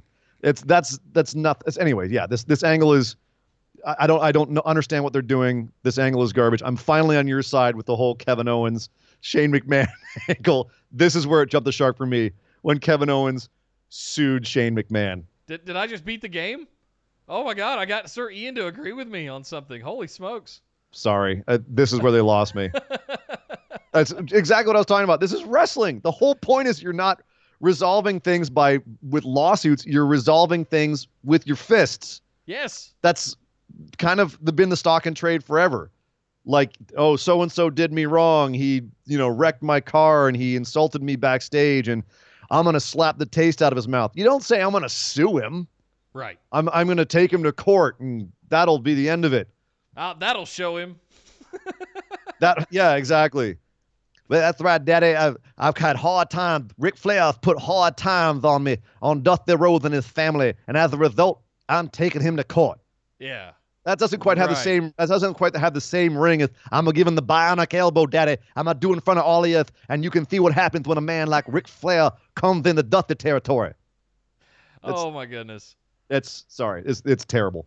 Let's talk about King Corbin. King Baron Corbin was coronated, but the middle of his coronation was interrupted by Chad Gable. He asked for Gable to come out, and he started making short jokes at him. And Gable finally had enough, beat the crap out of Corbin, sent him scampering out of the ring, and then destroyed all of his accoutrement, all of his kingly stuff. Hit him with the scepter, broke his throne, tore his robe. Gable stands tall in the ring while Corbin's screaming at him from the outside. The Ring? What? How many King of the Ring souvenirs did that audience get? There were pieces of chair and cape and Corey Graves got hit in the face with a piece of the scepter, which was fantastic. Oh, God. That shit was going everywhere. I mean, kudos to Chad Gable for just snapping finally. That's great. People loved it. I thought it was great, too. But it made me wonder because the scuttlebutt was King of the Ring was only done this year to get someone over. And the question is, was it Baron Corbin or was it Chad Gable? Was their idea that Gable would lose and become even more of a sympathetic babyface in the process? And now we're going to see a feud between Gable and Corbin. Sasha Banks, is that you? Gable and Corbin, where we ultimately see who they want to get over. Is Gable going to win this feud? And then the idea being to get Gable over. Is that the ultimate idea? And if so, is that actually kind of brilliant? It would be, but I'm not going to give him that much credit. I think this is all for Corbin. This is totally all for Corbin, and Gable is just the scapegoat. He's the fall guy. Sorry, Gable. Came up short. We'll see, but I did like Gable getting his back here. Came up short. Who are you, Baron Corbin? Baron Corbin with a big beard and better hair. Thank you. All right, let's get through the rest of SmackDown here. Nakamura and Zayn get a win back on Ali. It's basically all I could see this as was they came out and said, "Hey, Ali, you had a fluke win over Nakamura. We're just going to kick your ass," and they did. Yeah. Again, the cape got all up in Nakamura's face. I hate it. I hate the cape. And finally, I'm over it already. Finally, two of your favorite tag teams faced off. Heavy Machinery squashed some local talent. They squashed the B team. Squashed the hell out of the B team. Former Raw Tag Champion, the B team. Yeah, well, I told you what was going to happen to the B team as soon as they formed. I'm like, this isn't going to end well. Yep. And here we are. Yep. But at least everyone loves Heavy Machinery. Aren't they fun? They are. They are very much. They are fun. You know what else is fun, Nick? What? The entire rest of our show, which I would like to call the wide world of wrestling.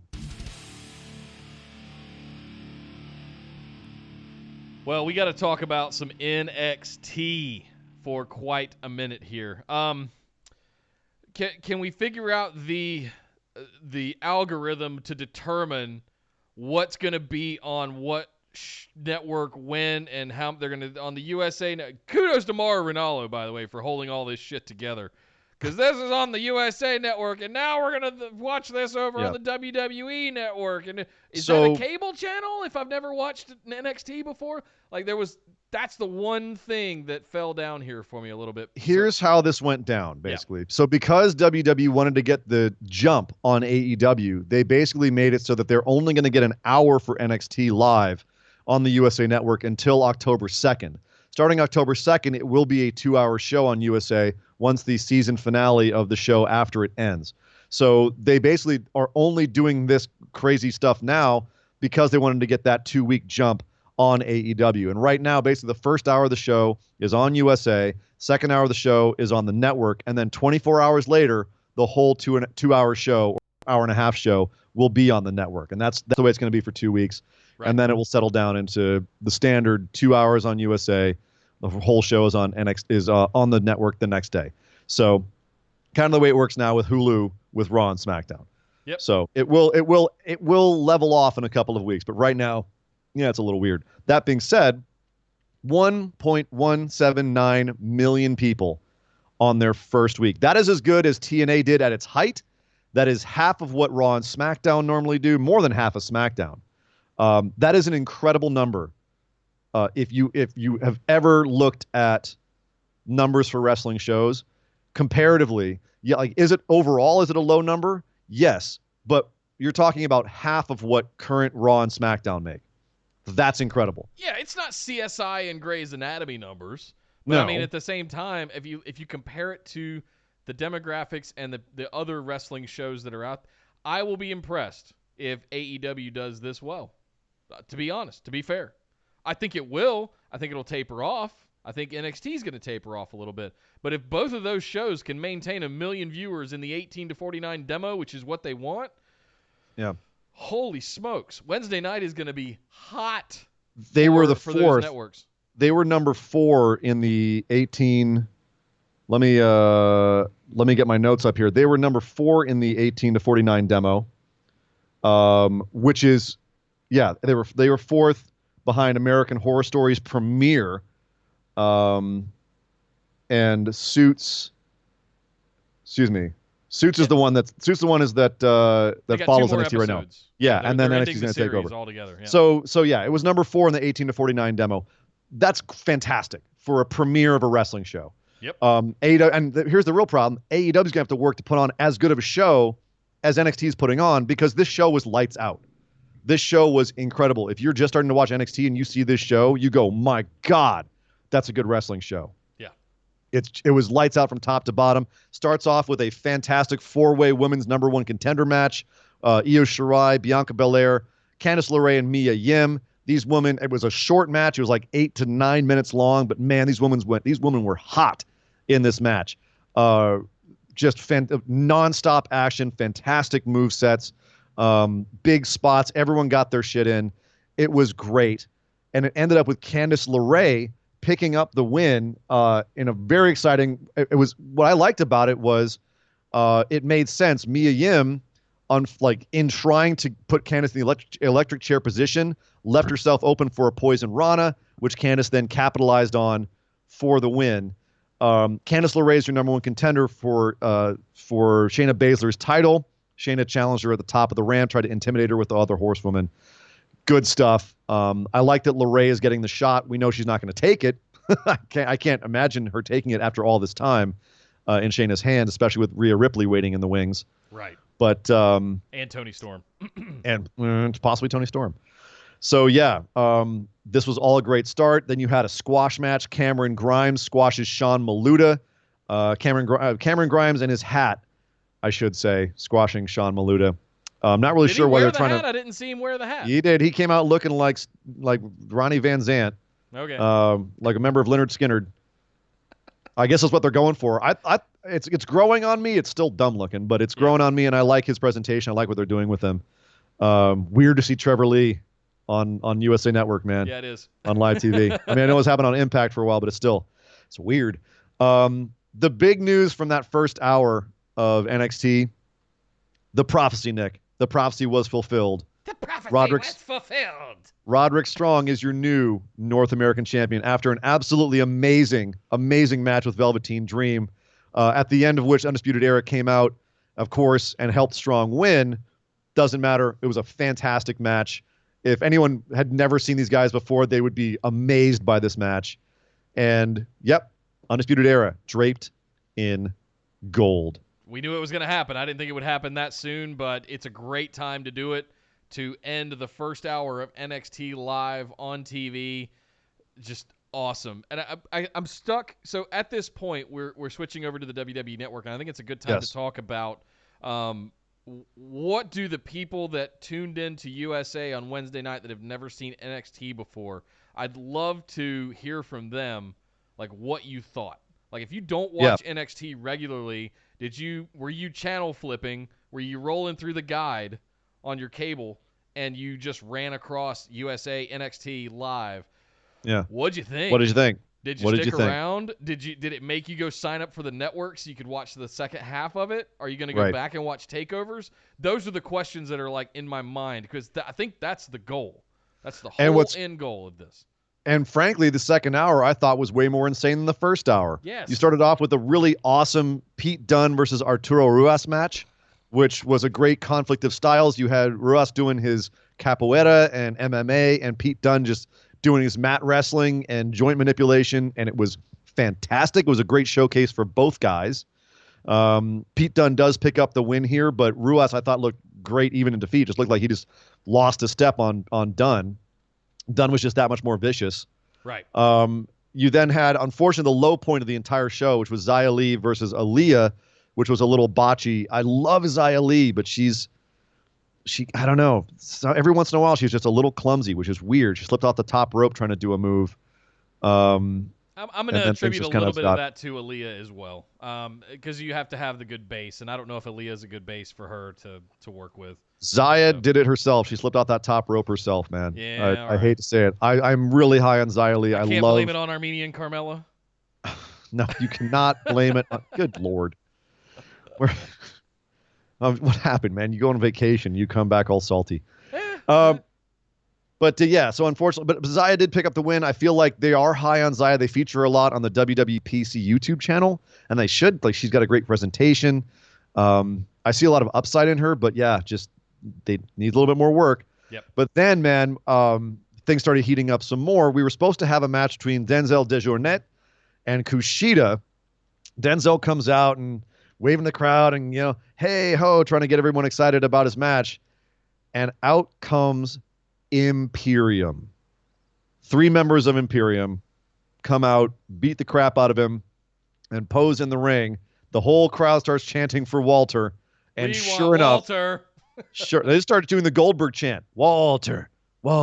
And out he comes, and everyone loses their damn minds because Walter famously didn't want to come to the U.S. Like, he'd come over for a little jaunt here and there, but he didn't want to move to the U.S., which is why he was put on the NXT UK brand. Apparently, Walter has agreed to do an American tour, and here he is. He just showed up on NXT. Triple H was like, how much money do you need, dude? Like, pretty much. Like, and honestly, after the match he had with Tyler Bate, give this man his money. Yeah. Give him his money. Just pay him to do whatever he wants. Kushida was supposed to have that match with Denzel. Kushida came out and said, "This is my time. You're in my ring. I'm going to take my time back." Jumped in, got into it with all the guys, tossed him out, and at the end looked like he was challenging Walter to a match. I don't know if Kushida and Walter can pull off a match as amazing as Tyler Bate and Walter, but I'd be curious to see, Nick. Yeah, I want to find out. I want think to find Walter's out. going to cave his chest in. God. That poor guy's getting ready to get hurt, and I don't think there's any way Kushida. I mean, unless he taps him out, because that's going to have to be the story, thing. right? Yeah, well, he's technical. He can do anything. Yeah. He can do anything. Yeah. But right now it looks like we're getting a 6-man tag match next week. Walter has said pick 2 guys, and you're going to face me and 2 guys next week. So fun. I'm looking forward to that. Also, another Walter note. Just this is for you, Nick, and I know you saw this. Jackson Riker versus Walter happened on a house show. Yes, it did. And those 2 big boys looked like they went hard on each other. Walter slapped. There's video out there of this. I'll post it in the group or in Discord for you guys. I think it's actually in the videos channel if you're already in Discord, so you can scroll back through and look for that. But there is a house show video from WWE NXT showing Walter and Jackson Riker chopping the shit out of each other for what seems like eternity. And it's high hopes. Fingers crossed. I'm not going to lie. It's the best Jackson Riker has ever looked. Of course, that's like saying I'm taller than Danny DeVito. It's not saying too much. Oh, come on. But, come on, man. But that being said, the next match I think may have been my favorite match of this week, Nick. I was very excited. In American wrestling. Okay, sure. I agree.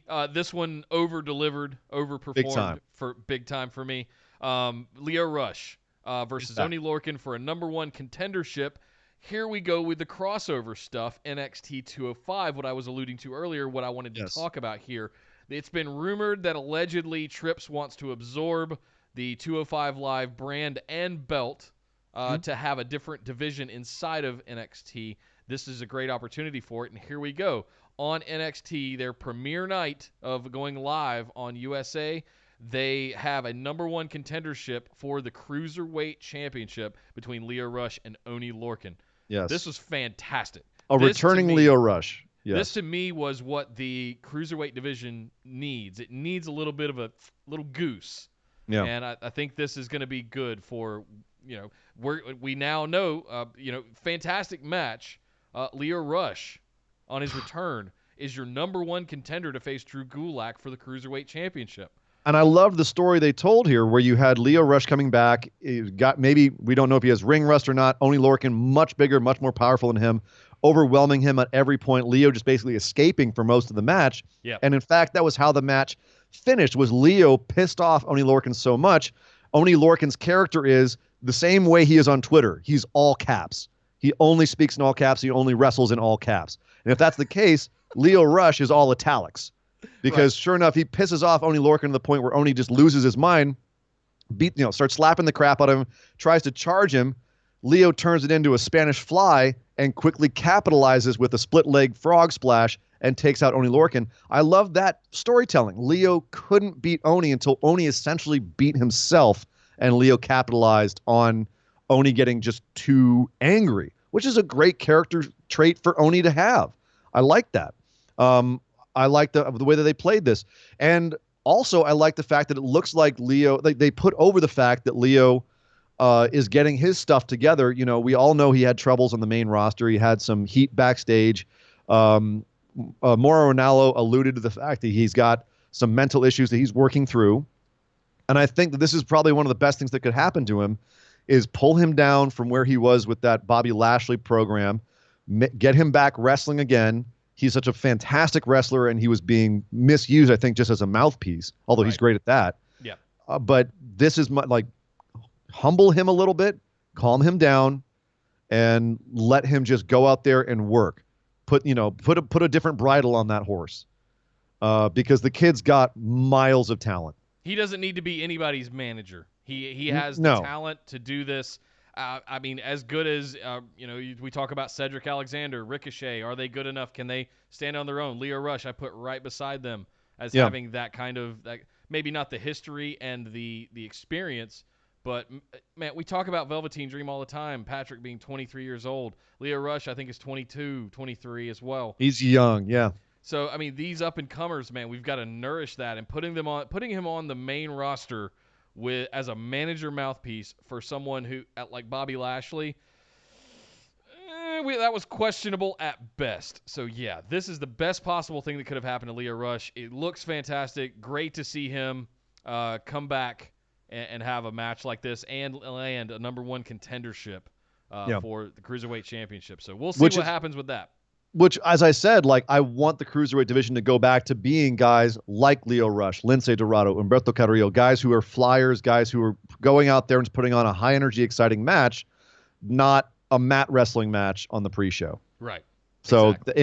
in that sense, I thought this was a step in the right direction. And fingers crossed for Leo. I mean, obviously, he had similar backstage stuff as someone like Big Cass or Enzo, where he was pissing people off just with his personality. Obviously, we don't know everything that's going on backstage. He had enough upside that they felt it was worth giving him another chance, and he's back. So very happy to see that there were other routes that he could take within the company. Sure. Yep. Absolutely. So this show ended with Matt Riddle and Killian Dane getting another shot at each other, and once again, no, not really. Well, Dane, I think, has won one match, and we had no resolution in one match. But once again, we had no resolution. Street fight, and Riddle and Dane basically just brawled into the back. They ran into Walter. Walter got pissed and started beating up Matt Riddle. And then Imperium jumped in, and then Street Profits jumped in, and then the Forgotten Sons jumped in, and then it was just a massive brawl with everyone in the back. Pete Dunne just kept walking by and like beating people up. Okay. It was like random people in the back who just started jumping in and getting into a fight. This all spilled back out into the arena, and the show went off the air with Killian Dane doing a freaking tope suicida into a massive crowd of dudes. This ended with madness, but no real resolution to Riddle and Dane. Do you think, Nick, that for your first major show where you're trying to show off your show to the world, you should have a show with a non-finish? Whereas basically it was kind of an old WCW. Sting is in the rafters. We're out of time. Yep. This brawl's gone insane. Killian Dane took out everybody. We're out of time. We got to go. Was that the way to end this show? Maybe, because I'm not terribly mad at it. It leaves me hungering, wanting more. Oh God, what are we going to do next week? You know, that kind of. I miss that stuff from like the 90s. I miss WCW and the Attitude Era stuff from the 90s where they would just go to black right at the end because they ran out of time. And you didn't have social media, you didn't have all that stuff to like keep you up to date throughout the week. You had to wait till the next Monday to see what the hell was going to happen, what the outcome was, or if they were still going to be fighting at that point. So yeah, I do think the suspense nature of this might have been what they were going for. Let's make sure that people have something to look forward to when they come back next week. As far as Dane and Riddle goes, I don't know where this goes from here. We've got to have some kind of blow-off. Is it a Hell in a Cell match? Is it going to happen at War Games in a couple of months? I don't know, but I don't think they're done by any means. So. Oh, no. No, this definitely seems like it's going to end up at War Games, given the timing of everything, but we shall see. Yep. Overall, Nick, good start for NXT Live. Should AEW be scared? Yes. Yes. Be very worried. You're going to get that initial pop, but you better have programming. You better have storytelling. You better have established some shit to tell us in that first 2 hours that you guys are on TV on October 2nd. Yeah. Because they've got established stuff. They've got storyline. They've got history. They've got all this stuff that we're already invested in for years now. They have some of the best. They have some of the best wrestlers in the world, and they have a huge, deep roster of those great wrestlers. And AEW's got a bunch of great wrestlers too. These are established international properties that they've got their hands on in NXT. AEW. This is what's crazy is I think when AEW was first when they first said that it was going to happen, I think everyone was like, "Oh my God, they're going to put on such a better show than the main roster of WWE," and they probably will. Are they going to put on a better show than NXT? I don't know. Nobody is putting on a better show than NXT. Not New Japan, not Impact, definitely not Ring of Honor. NXT is the best week-to-week wrestling show there is right now. And has been for years. And has been for years. Yeah. AEW has a huge uphill battle here. So yeah, they're going to have to bring their A game. I suspect it's going to be a bit of a learning curve as well on how to put on a regular TV show. So, hey, man, I am all for this Wednesday night war, so to speak, because we're the ones who win, us wrestling fans. Absolutely. It's just that much more. Competition is always a good thing. The consumer always wins. Yeah, and they're not. I mean, NXT isn't letting up. Next week we have Lee Dijak 2 or 3, I guess technically 3 in NXT. That's next week. Let's see if they can actually finish the match this time. Well, they finished it last time. Lee needs to win this one. We have to have 2. So it's a non-finish. Dijak wins, Lee wins, and then we have a rubber match somewhere down the line that they can throw on against AEW, and everyone's hot for it. Sorry. I don't know if they wait that long, but maybe. Hey, throw them into war games against each other, sure. Yep. A couple more quick things here. Let's see. Let's head over to 205 Live. Really quickly on 205 Live, Lindsay Dorado beat Arya Daivari. Jack Gallagher won via DQ because Brian Kendrick got a kendo stick and beat the absolute crap out of him. Humberto Carrillo wants another title shot and says next time he's going to win because he's going to have it alone. All right. And then Oni Lorcan had a match against Tony Nese, and Drew Gulak helped Tony Nese beat him. So Lorcan 0-2 this week. Poor guy. There was something I saw online where people were chanting "baby, baby" because they were so bored with the 205. Was that this week's 205 Live where Drew Gulak started rocking Grand Metalik in his arms like a baby? That wasn't. That was last week. I don't know. Something I ran across online. I'm just wondering what that's from. But stealing one from Gentleman Jarvis there. Yeah. Who, by the way, man, he showed up at Bar Wrestling this week and apparently was having a really bad bout with depression before it, but got himself up and went to the show and tweeted about how much it meant to him that he had such a great time there. So, awesome. Gentleman Jarvis, dude, so awesome. One of those great indie wrestlers that, just a lot of people don't know about, but he's great. Him and Orange Cassidy, go check out their matches. Good stuff. Speaking of good stuff and good matches, Nick, let's head over to New Japan. We had the Destruction Tour all this last week. Beppu, Kagoshima, and Kobe. 3 big shows. 3 big matches.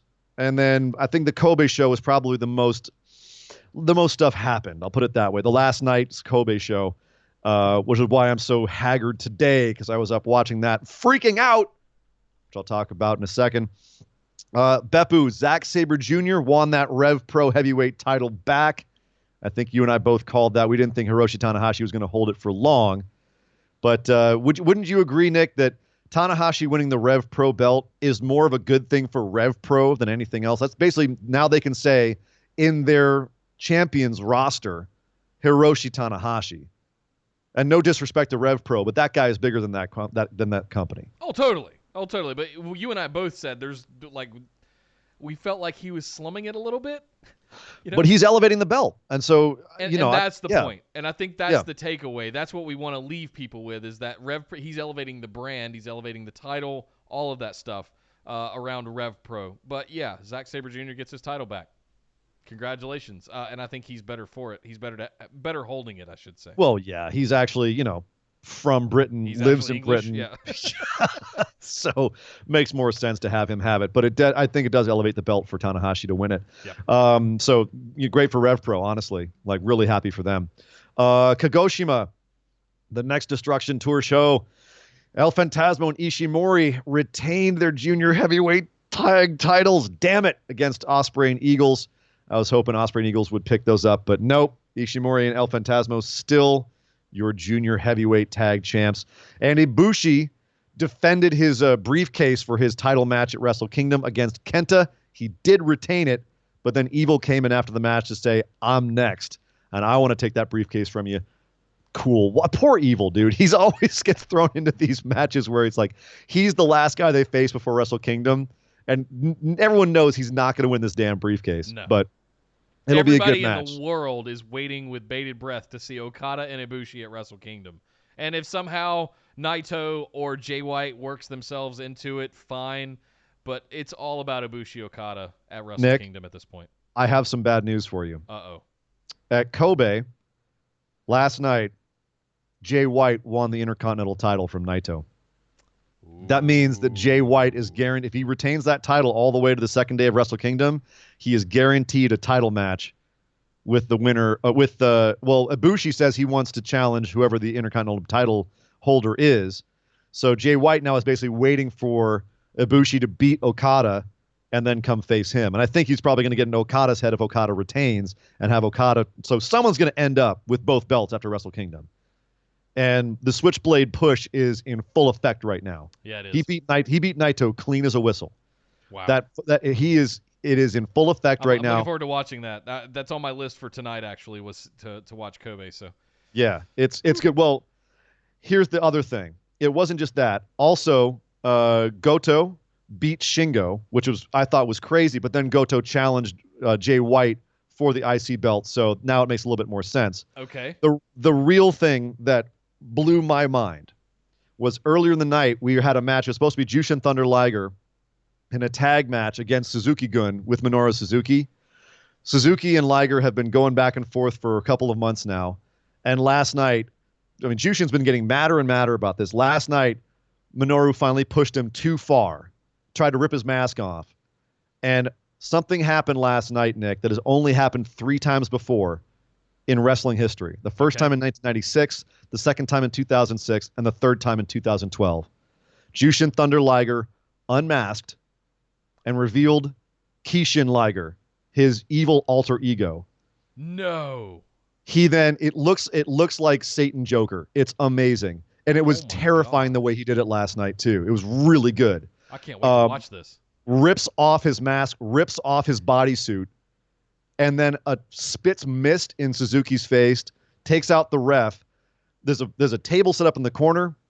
Minoru is lying against a table, and Kishin takes out a spike, like a huge stake, which is his signature, and tries to stab Suzuki in the face. Suzuki barely dodges. That spike goes all the way through the damn table. And then you've never seen Minoru Suzuki scared like this. He runs to the back, terrified, as Kishin Liger chases him off. We have to stop the show. I have to go watch this right now. It's unbelievable. Oh, and it looks like it's going to be we're going to have a future match with Kishin against Suzuki. I hope. As we know, he's on his retirement tour. It made sense that Kishin Liger would come back out at least one more time. Yep. But I'm so excited now. I'm going to put a channel in the under pay-per-views in the Discord. I'm going to watch it tonight. You guys come hang out if you want to watch it with me. So definitely check it out. I'm very much looking forward to that one. Very monumental moment. It's basically imagine Finn Balor's Demon, only for one of the most legendary wrestlers of all time, and it's only ever happened 3 times before. Wow. And last night was the 4th. So very, very cool. One last note from Kobe. Actually 2 more last notes. Carl Fredericks did win he tapped out Shota Umino to win the Young Lions Cup. Carl Fredericks is your Young Lions Cup winner. Congratulations to him. LA Dojo boy. Heck nice. Yes. And finally, there was a tag match. Bad Luck Fale, Chase Owens, and Yujiro Takahashi versus Togi Makabe, Toa Henare, and Honma. After winning that match, Chase Owens went over to the English commentary table and challenged the Rock and Roll Express, which, of course, he's going to have a tag match against him, which makes sense because, as we've been told all through the G1 this summer, Ricky Morton is Chase's trainer, and Chase is saying, I'm not a fan of Ricky Morton. I'm not trained by anybody. I'm Chase Owens. So now we're going to have Chase against his former trainer, which is really cool. Just to make sure, Nick, you do know who the Rock and Roll Express is, right? Yeah, yes. Just making sure. Making sure. Thanks, Ian. Nice. No problem, buddy. Oh, man. Yes, definitely looking forward to catching up on the Destructions from this week. Just a real quick, is Lance Archer still making as big of an impact on the Destruction Tour as he did in the G1, or are we still not seeing much from him? No, he's going to be on they're doing like a little American leg here at the end of next week, and he'll be on that. So we haven't seen him since. Gotcha. Well, guys, that's it for New Japan. And anything else we want to cover here before we get into the other news? Yes, very quickly, Bloodsport 2, Josh Barnett's Bloodsport 2. If you haven't checked it out, very much worth a watch. It is more of an MMA-style pro wrestling event. There's no ropes. There's no pinfalls. It's submission or KO only, and some really fantastic matches. Very much worth your time, worth a watch. Nick, you would have loved Eric Hammer versus JR Kratos, 2 very big boys beating the crap out of each other. I thought Allison Kay versus Nicole Savoy was a really standout women's match. It was actually, I think, the first women's match they've ever had on a Bloodsport which they've been doing for years. Timothy Thatcher versus Ikuhisa Minoa was really good. Davey Boy Smith Jr. showed off some serious stuff against Filthy Tom Lawler. I loved that match.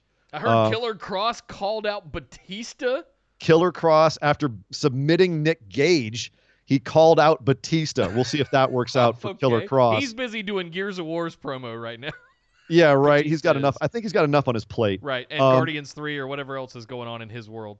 One match of interest to WWE fans, if you only know Anthony Corelli as Santino Marella, he had a match with Simon Grimm, a.k.a. one former half of the Vaudevillains, a.k.a. Simon Gotch. Simon Gotch, yeah. Shoots hard on Enzo Amore. They had a straight-up mat. This all was very much mat wrestling for the most part, with a few strikes. This was awesome. Like, Corelli is terrifying. He is a terrifying mat wrestler, and he showed it off here, submitting Simon Grimm. Fantastic. Right. That's worth a watch just to see what, when he's not doing the stupid Cobra thing, what he can actually do. So for people that aren't familiar with this, where can they go and watch it? Is this on Fight TV? It's on Fight TV, yeah. And finally, Josh Barnett, who is he's just a beast. I love that guy. Yeah. He KO'd Chris Dickinson in the main event. So, which, he was supposed to face John Moxley.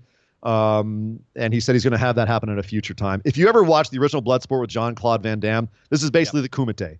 And it's what they're going for. So it's awesome. Well worth checking out. Highly recommend it. Just no Bolo. Flexing his pecs. No Bolo. No Bolo, sadly. Well, guys, that's the end of the show. Because of the delay in getting this out to you guys, we did not have listener questions. We are cooking up something to make up for it for next weekend. So stay tuned for that. We'll have some more information out for you on that. Thank you very much to all of our patrons, and apologies we could not get to those this week due to the time constraints of today and the way that we just wanted to get the show out for you guys to recap everything. But we will make up for it, we promise, next weekend. But Ian, we're not done yet. We've got just enough time for our other news lightning round. Beep, beep, beep, beep, beep, beep, beep. Yes, well, as we mentioned, Miz and Maurice did welcome their baby Madison Jade Mizanin today. Congratulations again to them. Also, while you were gone, Big Cass got himself in some more trouble, Nick. He was at a WrestlePro event. He was supposed to show up as a surprise entrance in a battle royale. Ended up getting into it backstage with Joey Janela, and then started making his way through the locker room, acting like a dick, and ended up getting kicked out and picked up by the cops. Oh, man. Yeah. Stay classy, Staten Island. I hear you, buddy. Apparently, Pat Buck, who is apparently like one of the chillest guys in the world, he actually had to sock Cass in the face to calm him down. So if you piss off Pat Buck, you've done something wrong. Cass has since apologized, and hopefully it'll be water under the bridge. It's been noted he's got some emotional problems. So hopefully he can get his stuff together, man, because he does have some potential, but this kind of stuff just seems to keep dogging him. PWG, their Battle of Los Angeles is underway. Nights 1 and 2 are in the books. Moving on to the second round of Battle of Los Angeles, A-Kid, Brody King, Dragon Lee, Darby Allin, Jonathan Gresham, Jeff Cobb, our boy Jeff Cobb, Jake Atlas, Joey Janela, Ray Phoenix, Penta El Zero M, also known as Pentagon Jr., Bandito, and my pick to win the whole thing, David Starr. So we will let you know about the finals of Battle of Los Angeles this week's show on Thursday. Hacksaw Jim Duggan was hospitalized, had to have a couple of surgeries, but apparently he's doing okay now. He is recovering, so fingers crossed, buddy. Feel better. Feel better, dude. Hyundai has donated $300,000 to Connor's cure, joining WWE in a Hope on Wheels campaign. That's huge. That's a major company coming in for WWE, so props to them. Also, good cars.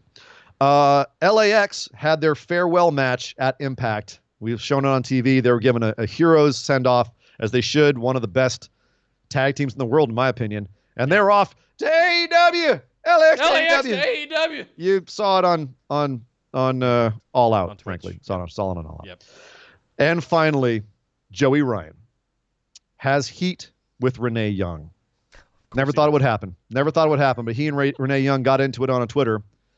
Because apparently Renee Young likes Twizzlers, and Joey Ryan has insisted that Red Vines are the only way to go, and Twizzlers are disgusting. I'm Team Red Vines. I'm Team Red Vines as well. Actually, I think they're all disgusting. I hate licorice. They are. I can't stand black licorice, especially black licorice, but licorice in general. Like Twizzlers I can eat. It's like eating rubber, but black licorice, too much Jaeger in my youth. I don't mind anise. I don't mind anise flavored.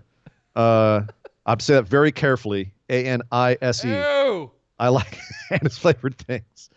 I don't like licorice. Just don't say it like Borat. No. Anus. No. But anyway, yeah. So I'm on Team Joey this one. If I gun to my head, I had to pick one.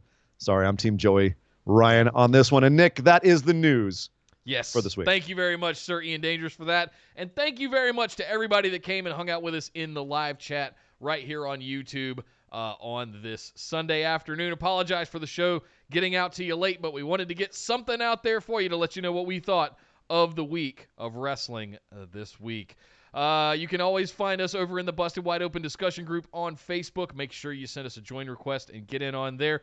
But the Discord server is a hoppin', so make sure you also find that link to our Discord server either on Twitter or on our BWO discussion group in Facebook. We've got links shared right there. We've got to get to like 10,000 users before we can get like a permalink, so you kind of have to hunt it out, and I'll make sure We'll get there. We'll get there.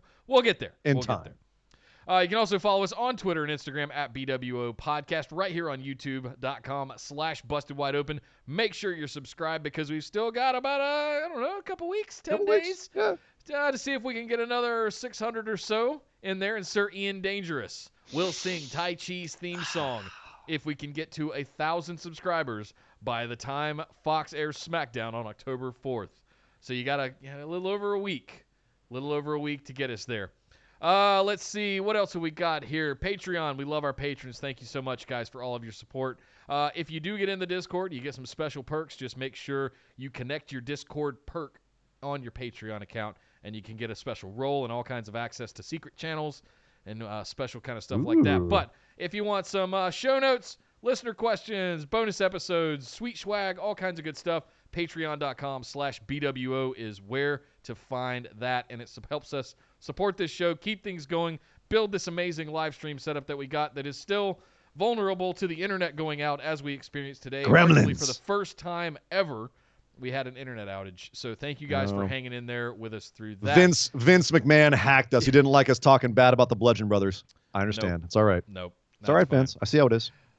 But my name is Nick Howell. You can find me on Twitter at Data Center Dude. And I am Sir Ian Dangerous. You can find me on Twitter at Sir Ian Dangerous.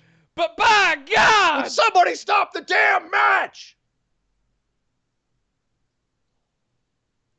All right. We are out, guys. Thank you very much for tuning in today. For some reason, the outro didn't want to play. I'm blaming the internet outage for what it was. All right. I'll fix that all in post for those of you that want to listen to it on the podcast, but it's not going to be on YouTube. Oh, well. Little things that happen. I'll see if I can sneak it in there somehow.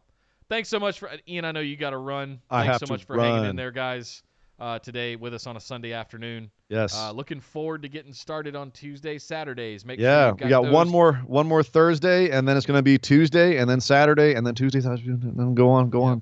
We're going to have 3 shows in like 10 days coming up here. Oh, it's going to be madness. And we're prepping for it. So get ready, folks. The madness is about to begin. WWE 2K20 is coming out here in about a month. I'm going to have some fun stuff on our Twitch channel for that. Make sure you're in the giveaway. I forgot to say that earlier. All kinds of good stuff, craziness happening. But, thanks for tuning in today, guys. Appreciate you hanging out with us here on YouTube. Take care, folks, and we will see you guys next Thursday. Thank you, guys. See you soon. Peace.